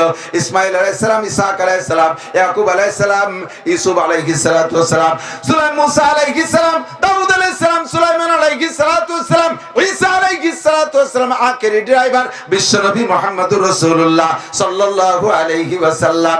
এই সমস্ত যোগ্য ড্রাইভার যদি গাড়ির স্টার্টিং ধরে, তাহলে গাড়ির উপরে অনেকটা আস্থা করা যায়। কথা কোন ঠিক না? চলছে গাড়ি সুন্দরভাবে, কিন্তু গাড়ির ড্রাইভার ভালো, ভিতরে যদি যাত্রী উশৃঙ্খল হয়, মাঝে মাঝে যাত্রীর কারণে গাড়িরও ক্ষতি হইয়া যায়। আমি গেছি কুয়াকাটা মাহফিল করতে। কুয়াকাটার 20-30 কিলোমিটার আগে আমার সাথে 4-5 জন আমার হুজুররা গেছে। তো কয়, হুজুর এত দূর যখন আইছি কুয়াকাটাতে এমনি সফরে আসবো না, আসছি যখন দেখে যাই। একেবারে শেষ ব্রিজ যেটা হয়েছে এখন লেবুখালী, ওইটা ফেরি বারোতে বারগুলো ব্রিজ হয়ে গেছে সে সময়। এই লেবুখালী ব্রিজে যখন রাত 3টার দিক গাড়ি উঠছি, আমার গাড়ি নিয়ে ফেরিতে উঠছি, সাথে সাথে বড় দুটি পরিবহন গাড়ি ফেরিতে উঠার পরে দুম ধাক্কা, লাভ ফাল, স্লোগান, চিল্লে পাল্লা, হই হুল্লা। আমি কইছি, এই গ্লাস খুলিস নিয়ে, মনে হয় ডাকাতি পড়ছে, মারামারি লাগার মতো শোরগোল। পরে দেই যে না, সেরম কিছু না, আস্তে গিলাস একটু খুলিয়ে দেই যে দলা ধরে 5-6 জন খালি লাভ আসছে। পরে বেরোলাম, আমি গেট খুলে বেরোনোর সাথে সাথে আমার শ্রোতা তো বেশ আগের থেকে ইউটিউবের মাধ্যমে, ওর মধ্যে আমার শ্রোতাও 4-5টা আছে। বললাম, তো কে কোন জায়গাতেছে? একটা হচ্ছে ঢাকা বিশ্ববিদ্যালয়ের গাড়ি, আর একটা হচ্ছে সাতক্ষীরের থেকে, সবই কলেজ বিশ্ববিদ্যালয়ের ছাত্র ছাত্রী, নারী আর পুরুষ একসাথে এই লাফাচ্ছে, গাড়িতে নামিয়ে ফালাচ্ছে বান্দরের মতো। আমি বললো, জি ফালাচ্ছিস কেন? হুজুর আর 2-3 মিনিট ফালাবানি, একটু সবর করেন, বসে যাচ্ছি শিক্ষা সফরে। এটা শিখতেছে আর কি, এগুলো শিখতে পাইছিল কলেজে, তাই শিখতেছে ফেরির পর দাঁড়াইয়া। আমি বললো যে তোরা শিক্ষিত মানুষ, কলেজ বিশ্ববিদ্যালয়ের ছাত্রছাত্রী, এগুলি মানসিক কি কবে? ড্রাইভার কয়, হুজুর আমি 30 বছর গাড়ি চালাই, কিন্তু এইরকম যাত্রী আমি পাইনি কোনোদিন। 5-6 বার আমার গাড়ি ওকে জাকিতি কালের মধ্যে চলে যেতে গেছে। ড্রাইভার তো ভালো, যাত্রী যদি হয় উশৃঙ্খল, গাড়ি ধরে রাখা কঠিন। নূহ আলাইহিস সালাম ড্রাইভার ভালো, যাত্রী খারাপ, দুনিয়ারে ঝাঁকি মারছে। আল্লাহ সাল্লাল্লাহু আলাইহি ওয়াসাল্লাম পৃথিবীর শ্রেষ্ঠ ড্রাইভার। কতক্ষণ এই ড্রাইভারের আমলে দুনিয়ায় সব কিছু সুন্দর। নবী চলে গেছেন, সেকেন্ড ড্রাইভার আবু বকর, সেটাও যোগ্য। 3 নম্বর ড্রাইভার ওমর, তাও যোগ্য। 4 নম্বর ড্রাইভার উসমান, তিনিও যোগ্য। 5 নম্বর ড্রাইভার আলী, তিনিও যোগ্য। আসছে মুআবিয়া রাদিয়াল্লাহু তাআলা, তিনিও যোগ্য। হুসাইন রাদিয়াল্লাহু তাআলা যোগ্য ড্রাইভার। ওমর ইবনে আব্দুল আজিজ যোগ্য ড্রাইভার। আল্লাহু আকবার। এরপরে আস্তে আস্তে আল্লাহ ফাঁকে ফাঁকে বড় বড় বুজুর্গানে দিনের মাধ্যমে আল্লাহ দুনিয়া চালাইছে। বাদশা হারুন আর রশিদ যোগ্য ড্রাইভার, বাদশা আলমগীর যোগ্য ড্রাইভার, বাদশা শাহজাহান রহমাতুল্লাহ আলাইহি যোগ্য ড্রাইভার। চলে গেছে আদমিয়া গমসুদান দে মুলকে খুদা কর গেরেব, সদরে নাশিন সচ্ছে গালো জাগ জাগান পুরকাশিদ, ইজ্জতে দানা গুজারতো নবতে নাদা রশিদ, কব কা গোমা দার গুজারতো জাগ জাগান পুরকাশিদ, জাগা হা জাগা গেরেবতো বুলবুলা হয়রা ফরিদ, সোহবতে আদিল গুজারতো দাওরে বে আদিল রশিদ। মানুষগুলো চলে গেছে, বুলবুল পাখিতে ফুল পায় না, কাকশো গুনে এসে ফুল দখল করে বসে আছে। বিশ্ব মহল কাফের মুশরিক ইহুদ নাসারা মানবতা বলতে তাদের অন্তরের মধ্যে নাই। কুচি কুচি বাচ্চাকে বোমা মাইরা, কুচি কুচি বাচ্চাকে বোমা মাইরা পুঁটি মাছ ভাজার মতো ভাজা করে ফেলতেছে। গত দুই দিন আগে ইসরায়েলের এক মন্ত্রীর ছেলে যুদ্ধে মারা গেছে। আরে শোক আর মাথা মার কান্নাকাটি করে। গাজাওয়ালারা কয় তোর ছেলেরে চিনিয়ে আমরা ইচ্ছা করলে না মারলে না মারতে পারতাম, আমরা ইচ্ছা করলে মন্ত্রীর ছেলেরা আমরা আগে থেকেই চিনি, না মারলে না মারতে পারতাম। কিন্তু মন্ত্রী তোরে একটা জিনিস বোঝানোর জন্য, যে পাড়া লাগলে কেমন লাগে, অন্য লোকের অনেক জায়গা তুমি পাড়াও, তারা কান্দে, তুমি দরদ বোঝো না, তোমার সেই জায়গায় একটা পাড়া দিয়ে দেখি, তখন তুমি বুঝবা। রোজা শুধু গরিব মানুষের জন্য করে দিলে দিতে পারতাম। বড় লোকদের খাবার আছে, তারা খাইয়ে বেড়া। গরিব মানুষ তোরা খাবার পাঁচটা, রমজানে একটু রোজা রাখ। আমি এভাবে ভাগ করে দেই নাই। বড় লোক ছোট লোক সকলের উপরে রোজা ফরজ করছি একটা জিনিস বোঝানোর জন্য। ও বড় লোক, গরিব মানুষ যে বছর ভরে খাইতে পারে না, তারা খাদ্যের কষ্ট ভোগে। ওরা না খাইয়া ক্ষুধার কষ্ট কেমন, এইটা তোমরা বড় লোকরা টের পাও না। যাতে তোমরা অনুভব করতে পারো, এই জন্য রমজানে বড় লোকদের পরে রোজা ফরজ করে দিছি। মানবতার বলি আল্লাহ, হিউম্যান রাইটস বলে আল্লাহু আকবার, মানবতা সম্পর্কে বক্তব্য ছাড়ে, অথচ তাদের ভিতরে মানবতার গন্ধ নাই। হাজার হাজার মাদেরকে কোলকালি করে বেরতেছে, বাচ্চাকে নিয়ে সামনের পর জবাই করে দিচ্ছে, গুলি করে দিচ্ছে। বাচ্চার সামনে মাকে গুলি করে দিচ্ছে। আরে সন্তানের সামনে মারে দর্শন করতেছে, মায়ের সামনে সন্তানরে দর্শন করতেছে। উভয়টাকে কড়াইতে ভাজার মতো ভাজা করে ফেলতেছে। এদের ভিতরে মানবতার গন্ধ নাই।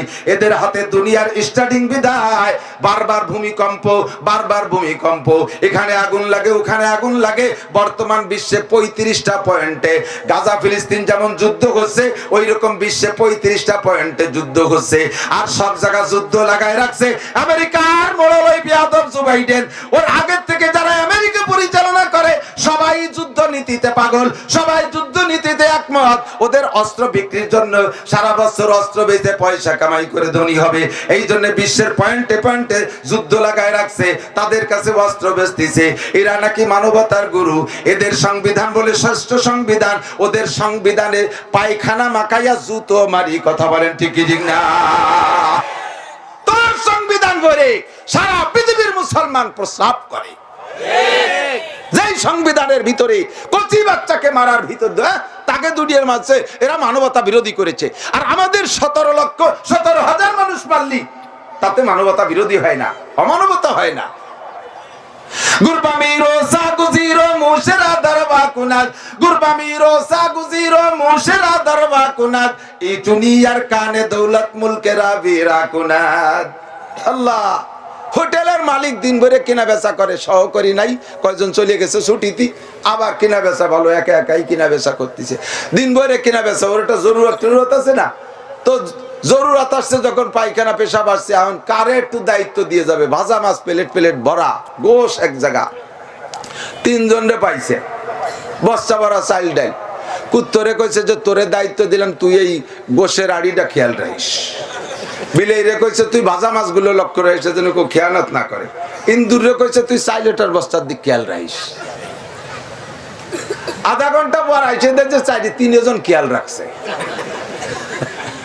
বস্তা সিটি হয়ে গেছে, দেখে তল দিয়ে বাংকার খুঁজছে, তল দিয়ে নিয়ে চলে গেছে। কুত্তায় ব্যাগ ভরে খাইয়ে ডেক ছাড়তিছে, বিলাইতে ভাজা মাছ খাইয়ে এবার প্লেট ছাড়তিছে। কি হয়েছিস? কাজে খেয়াল রাখতে কইছি, এক পিসাব মুড়িদ নিয়ে যাচ্ছে, পিসাব ঘোড়ায় বসা, মুড়িদরে কইছে এই আমি তো, তুই তো ঘোড়ার পিঠে 2 জন উঠলি তো চল, তুই পিছনে থাক, কোনো কিছু পড়লি খেয়াল রাখিস, দেখিস, কোনো কিছু পড়লি দেখিস।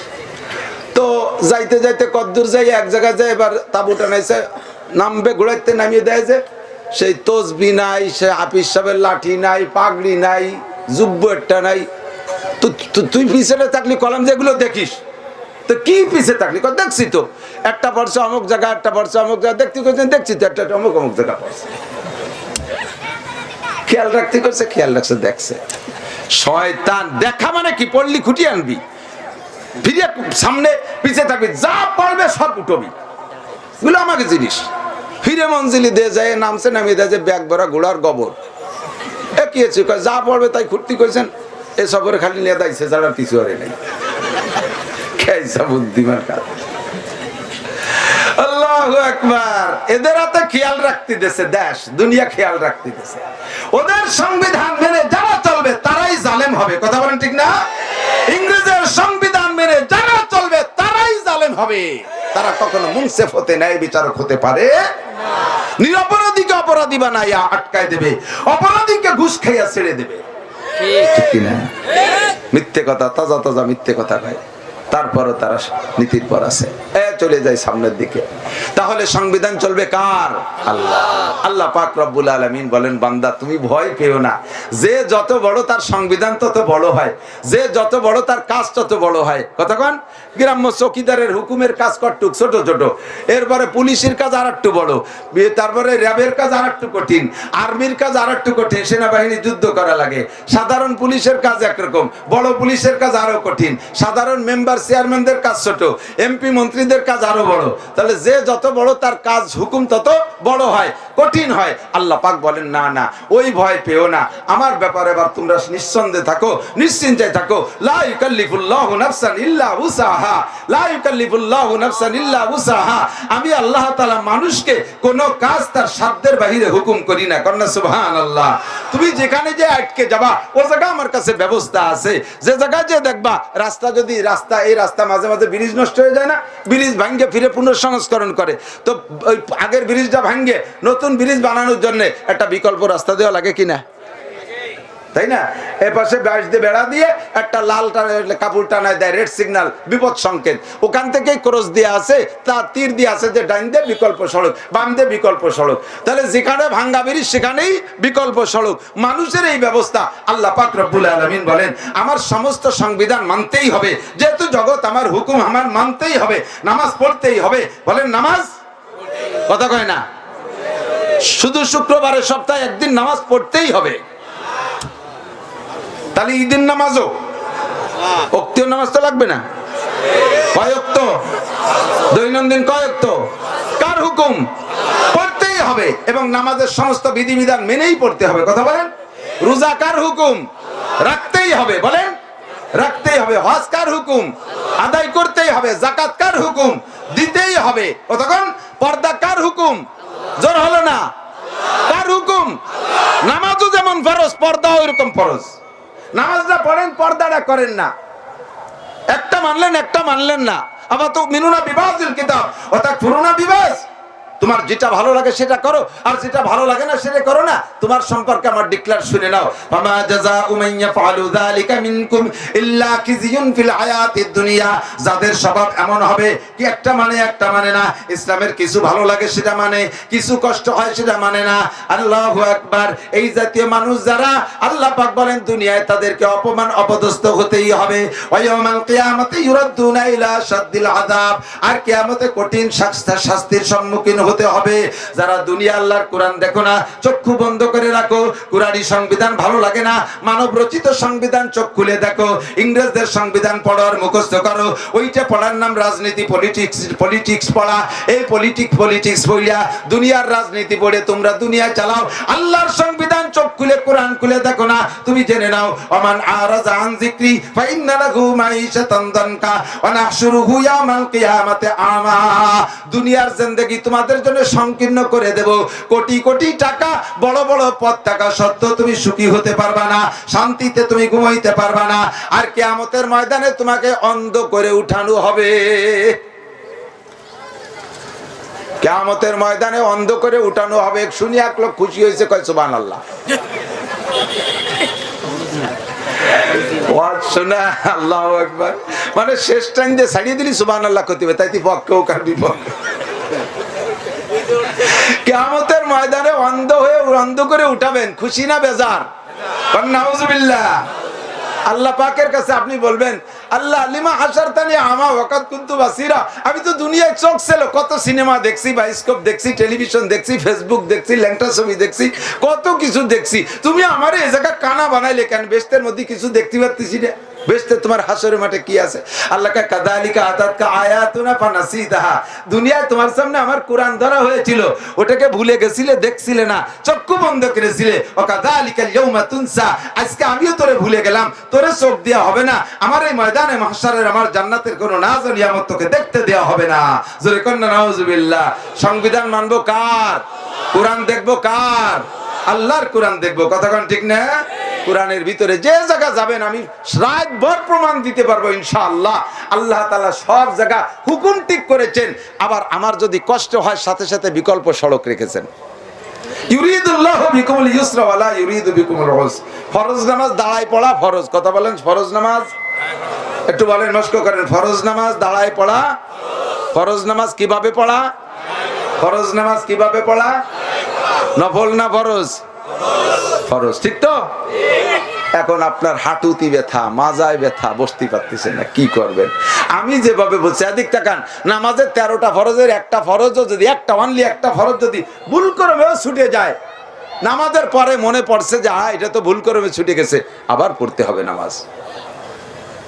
নামাজের মধ্যেও যদি মনে পড়ে এদিক, নামাজের মধ্যেও যদি মনে পড়ে শেষের দিক যে আরে প্রথম রিকাতে তো একটা ফরজ ছুটে গেছে, ছেড়ে দিয়ে আবার নতুন করে পড়তে, ওটা সোসিদায় মেকআপ করবে না। আর নামাজের ভিতরে একটা ওয়াজিব ছুটে গেছে, শেষ রেখাতের দিক দিয়ে যদি মনে পড়ে যায়, তাহলে সোসিদা দিলি ওই গর্ত বন্ধ হয়ে যায়। সোসিদায় ওয়াজিবের সমাধান করে, কিন্তু ফরজের সমাধান আর কোনোটাই করে না, আবার নতুন করে করতে হবে। তাহলে ফরজ নামাজ দাঁড়ায় পড়া ফরজ। এই লোক বেশি হয়ে যাচ্ছে, আপনারা একটু পিছনেতে কয়জন চলে যাবে নাকি? হ্যাঁ যাবেনি? তা একটু একরামের নিয়ে আগায় আসেন, 10 বছর এতে কাপের নেকি কামাই করে ফেলেন। 10 বছরে আর পাক্কা 10 বছর এতে কাপের নেকি একরামের নিয়ে যে আমি আগায় বসতে আর ওই পিছনে পর্দা খুলে দাও। আর ওই জায়গা কি ভিজে না পায়খানা করছে, কেন পেশাব করে কেউ বসে না, কা এক কাঠা সর্দি ফাঁকা রয়েছে, ময়লা ময়লা। ওই জায়গাটা ভালো মাদুর দেন ফখরুল ভাই। হ্যাঁ কেদা আলাদা দেশে মহা মুশকিল প্যান্ডেলের জন্য। আল্লাহ পাক তৌফিক দিক।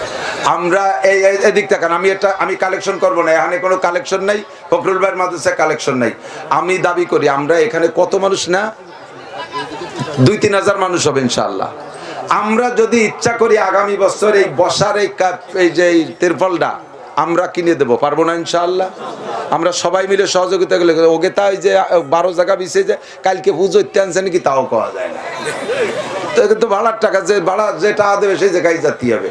কোন জায়গা কোয়ানে বিছাইছে সেই জায়গায় টেনে দিয়েছে, আমাকে ঈশার নামাজ পড়তে হবে সেই জায়গা। হিন্দুরা পাড়ায় যে ময়লা টয়লা মায়া দিয়েছে সেই সেজদা দিতে হবে। আমাকে এই মাদ্রাসার মাহফিলের এই তিরফলগুলো আমরা নিজেরা তৈরি করি, আমরা সবাই পয়সা দেবো ইনশাআল্লাহ। 1000 টাকা করে রেডি করেন, সামনেবার ইনশাআল্লাহ আমাদের টাকার কার্পেটের পর আমরা বসবো, রাজি আছেন না ইনশাআল্লাহ? এইবার ইনশাআল্লাহ চলো হয়ে গেছে।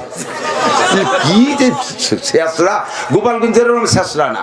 গতকাল আমার মাদ্রাসার মাহফিলে মৌলানা আব্দুর রব ফরিদি সাহেব প্রায় আমার মাদ্রাসার জন্য বোর্ডিং এ 400 বস্তা চাউল কালেকশন করে দিয়েছে।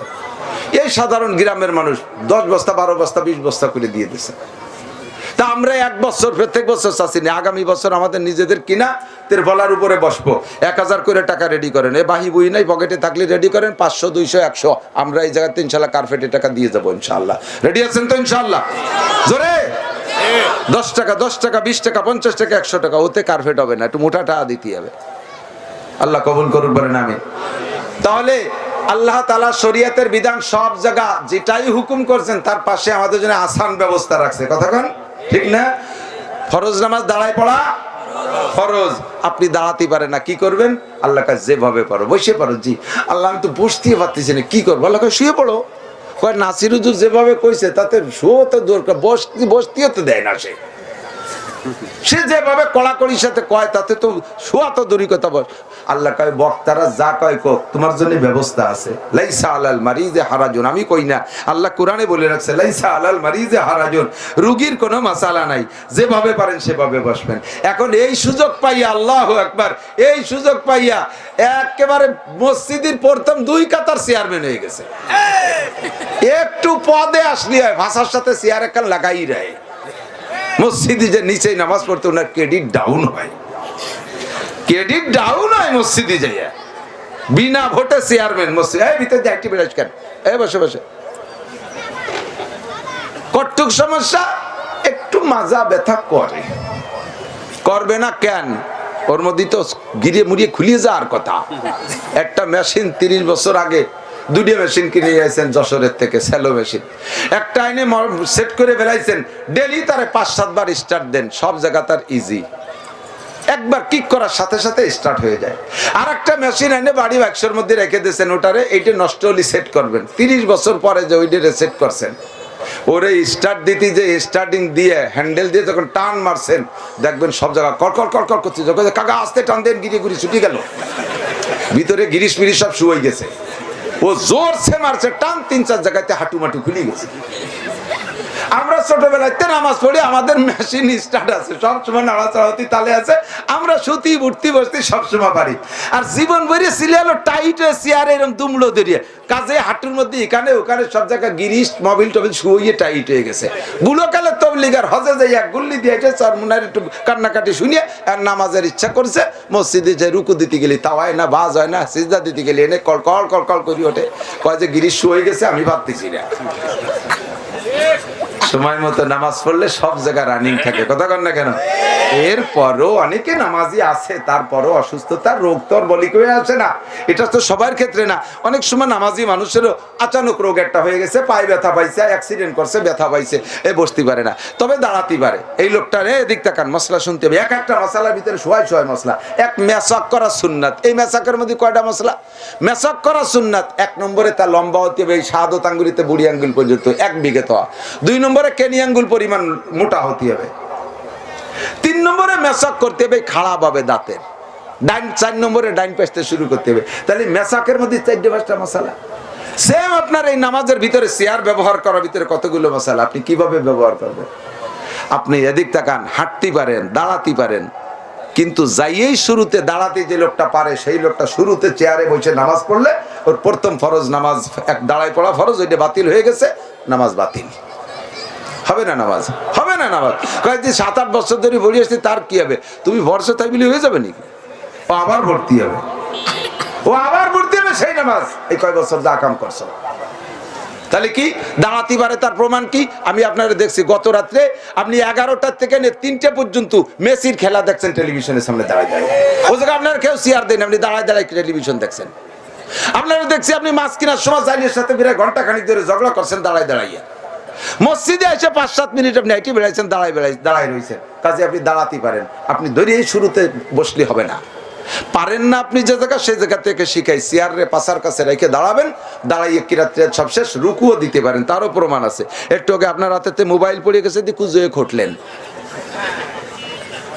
মোবাইলটা পড়ে গেলে কুজয়ে উঠাইলেন, তাতে বোঝা যায় রুকু করতে পারে। রুকুর আগে তোর হয় না, রুকু না করলে তো কুজো না হলে তোর হয় না, কাজে রুকু পরিমাণ কুজো আপনি হতে পারেন, কাজে আপনার রুকুও করতে হবে। দাঁড়াবেন, রুকু করবেন, সামি আল্লাহ রব্বানা লাকাল হামদ করে দাঁড়াবেন, ফিরে সিজদায় যাওয়ার সময় এই রুকুর নিচে যাইতে পারেন না, এই জায়গা আপনি অসুস্থ, পাশার কাছে চেয়ার রাখবেন, বসে পড়বেন।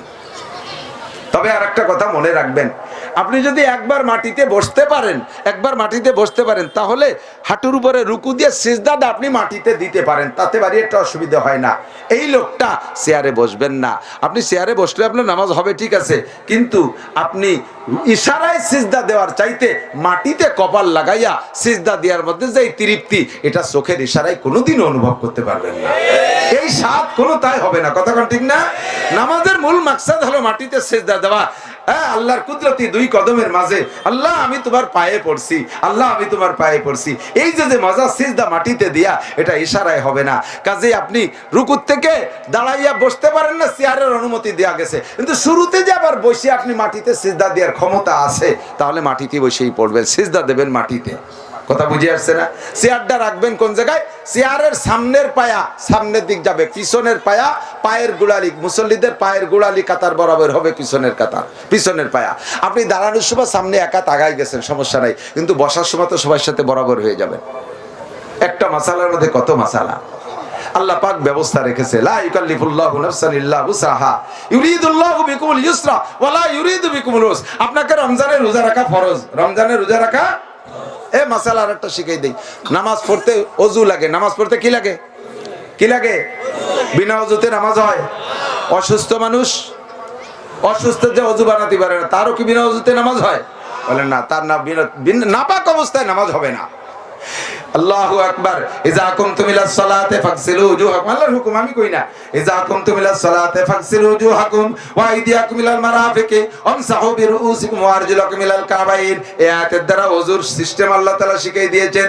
হাত ধো, মুখ ধো, মাথা মুছো, পাও ধো, এই ছাড়া তুমি নামাজের কাছেই যাবা না। এখন আপনি অসুস্থ মানুষ, আপনার ডাক্তার বলছে তুমি করোনার রোগী, পানি স্পর্শ করতেই পারবা না। তোমার জ্বর এখন 105, পানি স্পর্শ করতেই পারবা না, তবে নামাজ ফরজ। তবে নামাজ শ্বাস থাকতে, হুশ থাকতে নামাজ ফরজ, পড়তেই হবে। বিনা বিনা অপবিত্র অবস্থায় নামাজ পড়া যাবে না। আমি এত কড়াকড়ির সাথে বলছি, আপনি আল্লাহর কাছে ভেঙে পড়ছেন যে আল্লাহ, নাসির হুজুর দেশি মানুষ, তারপরে একটু ছাড় দিল না, যেভাবে টাইট করে কইছে এই বিনিয়োগ তিন নাপাক অবস্থায় নামাজ পড়লাম, কি এটি নামাজ পড়ো কও দিদি আল্লাহ, এ তো পানিও ঠান্ডা। আল্লাহ কয় সে যা কয় কোক, যদি তুমি অসুস্থ হও ফাতায়াম্মামু সাইয়িদান তাইয়্যিবা, তোমার জন্য বিকল্প সড়ক রাখছি, তুমি মাটি দিয়ে তায়াম্মুম করে নামাজ পড়ো। কন্যা সুবহানাল্লাহ। আমার আল্লাহর ব্যবস্থা রাখছে কি রাখে নাই? যেখানেই ভাঙ্গা ব্রিজ সেখানে আল্লাহ তাআলা বিকল্প সড়ক রাখছে। ওযু বানাইতে পারেন না তায়াম্মুম। এখন একটা মাসালা এই জায়গা জেনে নেন, আমরা শুধু বুঝি যে ওযুর পরিবর্তে তায়াম্মুম, কিন্তু গোসল ফরজ হইছে, গোসল করলে তো জ্বর হয়ে যাবে 7। হতে পারে কি না?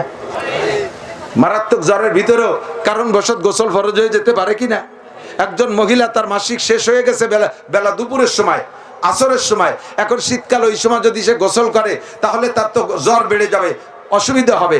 আল্লাহ তাআলা ব্যবস্থা রাখছে, তোমার নাপাক কাপড়গুলো খুলে সরাই রেখে তুমি নির্দিষ্ট জায়গায় একটু গরম পানি দিয়ে ধুয়ে পরিষ্কার করে তুমি তায়াম্মুম করে নামাজ পড়ো। এই নামাজ দোহরানোও লাগবে না।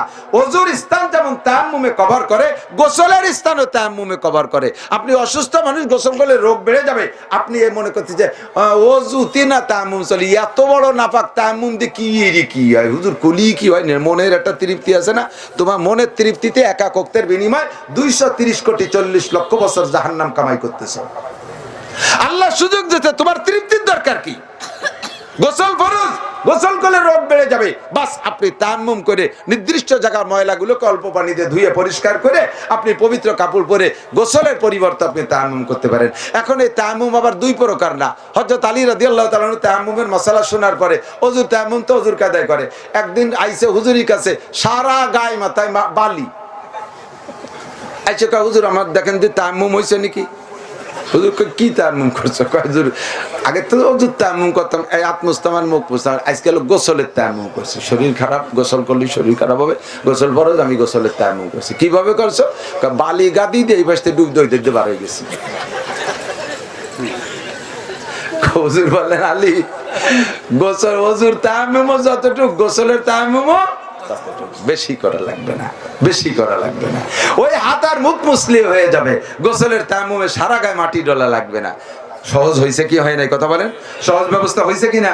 বহুত মানুষ শীতকালে দিন এভাবে, আবার শীতের কারণে এমনি শরীর খারাপ না, অসুস্থ না, জ্বর জারি কিছু না, শুধু শীত কষ্টের কারণে গোসল না করে তায়াম্মুম করলে হবে না। ভালো করে মনে রেখে, শুধু শীত কষ্টে গোসলের পরিবর্তে তায়াম্মুম করলে হবে না, গোসল সেখানে করতেই হবে, গরম পানি করে করেন। আল্লাহ পাক সহজ ব্যবস্থা রেখেছে। 3 নম্বর হলো, সময় হয়ে গেছে নাকি? আল্লাহ আরেকটু কয়ে শেষ করে দিচ্ছি। আমাদের বড় বক্তারা আছে আলহামদুলিল্লাহ, খালেদ সাইফুল্লাহ আইয়ুবী ভাই আছে, হাসান জামিল সাহেব আছে, ইনশাআল্লাহ কথা বলবে। তো আরেকটা মশালা বলি, এই সহজ, তাহাজ্জুদ যদি কেউ শেষ রাত্রে নিয়মিত পড়ে, আল্লাহ তাআলা তাকে, মাথায় মেরে দিচ্ছি, তাহাজ্জুদ যদি শেষ রাত্রে পড়ে, আল্লাহ তাআলা তাকে নিয়মিত পড়ে যদি কেউ, আল্লাহ তাআলা তাকে কিয়ামতে রেগুলার তাহাজ্জুদ পড়নেওয়ালাকে নবী এবং শহীদদের সাথে বিনা হিসাবে জান্নাতে দিয়ে দেবে। যে লোকটা শেষ রাত্রে উঠে তাহাজ্জুদ পড়বে, হাসরের ময়দানে আল্লাহর এই মহা বিপদ দেখা মানুষ তো সব পাগলের মতো হয়ে যাবে। ইয়াউমা তাযহালু কুল্লু মুরদিয়াতিন, কি বলে, ইয়াউমা তাযহালু কুল্লু মুরদিয়াতিন আম্মা আরদাআত ওয়া তাদাউ কুল্লু যাতি হামলিন হামলাহা ওয়া তারান নাসা সুকারা ওয়া মা হুম বিসুকারা ওয়ালাকিন্না আযাবাল্লাহি শাদীদ। ময়দানে মাহশারের এই মহা বিপদে মানুষ মাতালের মতো, মদ খা রোগীর মতো এরকম হয়ে বেড়াবে, পাগল হয়ে যাবে। অপ্রাপ্ত বয়স্ক গর্ভবতী মহিলা যদি থাকতো তাহলে তার পেটের থেকে বাচ্চাটা পড়ে যেত, এমন বিপদ। এই বিপদের সময় শেষ রাত্রে উঠে যারা তাহাজ্জুদ পড়বে, এদেরকে আল্লাহ তাআলা ওই দিন অজ্ঞান করবেন না, ওরা হুশের সাথে আল্লাহ পাকের সামনে হাজির হতে পারবে। এখন আমরা তো কৃষক, মূর্খ, কষ্ট করি, দিন ভরে পরিশ্রম করি, দিন মজুর, কত কষ্ট করে আমরা তো প্রত্যেক রাতে তাহাজ্জুদ এভাবে পড়তে পারবো না। ওই হুজুররাই সেদিন উঠ থাকবে, আমরা পাগলের মতোই ঘুরি বেড়াবো। পাবলিক আমাকে কপালে আর নাই। আল্লাহ নবী কয়, এ নাসির, অত বাড়াবাড়ি ওয়াজ করে না, বাশশিরু উম্মতরে সুসংবাদ দাও। বাশশিরু ওয়ালা তুনাফিরু, বেশি ভয় দিয়ে ভাগাই দিও না। ইয়াসসিরু ওয়ালা তুয়াসসিরু, সহজ মাসলা করে দাও, কঠিন মাসলা করে সরাই দিও না। শেষ রাত্রি কয়জন উঠে তাহাজ্জুদ পড়তে পারবে? জি হুজুর, তা আমি কি কব? কয় তাহাজ্জুদের মাসালাটা কি কব? কয় বলে দাও, ইশার ফরজ 4 রাকাত আর সুন্নত 2 রাকাত পড়ার পরে বেতেরের আগে পারলে 12 রাকাত, না হয় 10 রাকাত, না হয় 8 রাকাত, না পারো 6 রাকাত, না পারো 4 রাকাত, না পারো কমপক্ষে 2 রাকাত ছোট ছোট সূরা দিয়ে তাহাজ্জুদের নিয়তে পড়া, এরপরে বেতের পড়ে ঘুমাও। আর নিয়ত রাখো শেষ রাত্রে উঠলে এবারে আবার পড়বো। তাতে যদি কোনোদিনও শেষ রাত্রে উঠতে না পারো আর এইভাবে তাহাজ্জুদ পড়ো, কিয়ামতের ময়দানে নির্দিষ্ট শেষ রাত্রে উঠে তাহাজ্জুদ পড়নেওয়ালাদের সাথে আল্লাহ তাআলা একই সাথে তোমারও জান্নাতে দিয়ে দেবে। সহজ হইছে কিনা? আল্লাহ কি খালি কঠিন মসলা কইছে? আমরা এই 2 রাকাত আজকের থেকে পড়তে পারবো না? আজকের ঈশা সামনে আছে, কে কে নিয়ত আছে? ঈশার ফরজ আর সুন্নতের পরে বেতের আগে 2 রাকাত পারবো? পারবো ইনশাআল্লাহ। আজকের থেকে রানিং হয়ে যাক, ঠিক না? আজকের থেকে রানিং হয়ে যাক, ঠিক আছে তো? ভাই মাওলানা ফখরুল সাহেব বলে, বিভিন্ন মাহফিলে কি বলে জানেন? মাগরিবের সুন্নাত পড়েই বসে যাবেন, নফলের নিয়ত করিবেন না। নফল কি তোমার বাপের যে তুমি নিষেধ করো? যশোর হুজুর রহমাতুল্লাহ আলাইহি এইরকম একদিন আমার মনে আছে ভালো করে ধমক, নামাজ কি তোর বাপের? তুই নামাজের নিষেধ করিস কেন? নফল নামাজ আল্লাহর সিজদা দেবে আর তুই নিষেধ করিস? এখান থেকে নফল নামাজ না পড়ে যে প্যান্ডেলে বসবে আর 4-5টা গজল শুনাবি, তোর 1 কোটি গজলে তো আজক্ষণ নেকিও নাই। 2 রাকাত নামাজ পড়লে তো বস্তা ভরা নেকি পাবে। তুই নামাজের নিষেধ করিস। যদি কারণবশত সময়ের স্বল্পতা থাকে, এদিক থেকে ভাষা শেখেন, যদি কারণবশত সময়ের স্বল্পতার কারণে নফল পড়তে নিষেধ করা লাগে, তাহলে ভাষা কি হবে? আপনারা শুধু সুন্নত পড়েই চলে যাবেন, শুধু সুন্নত পড়েই চলে যাবেন। এর মানে কি দাঁড়াইছে? তাহলে নফল পড়েন না। কিন্তু সেই কথাটা ভাষা দিয়ে আমি বলি নাই যে নফল পড়েন না। নফল তো নামাজ, আমি ডাইরেক্ট নিষেধ করবো কিভাবে? বোঝেন নাই কথা? ওলামায়ে কেরাম কথা শেখেন। শুধু সুন্নত পড়েই বসে যাবেন, শুধু সুন্নত আর বেতের পড়েই বসে যাবেন।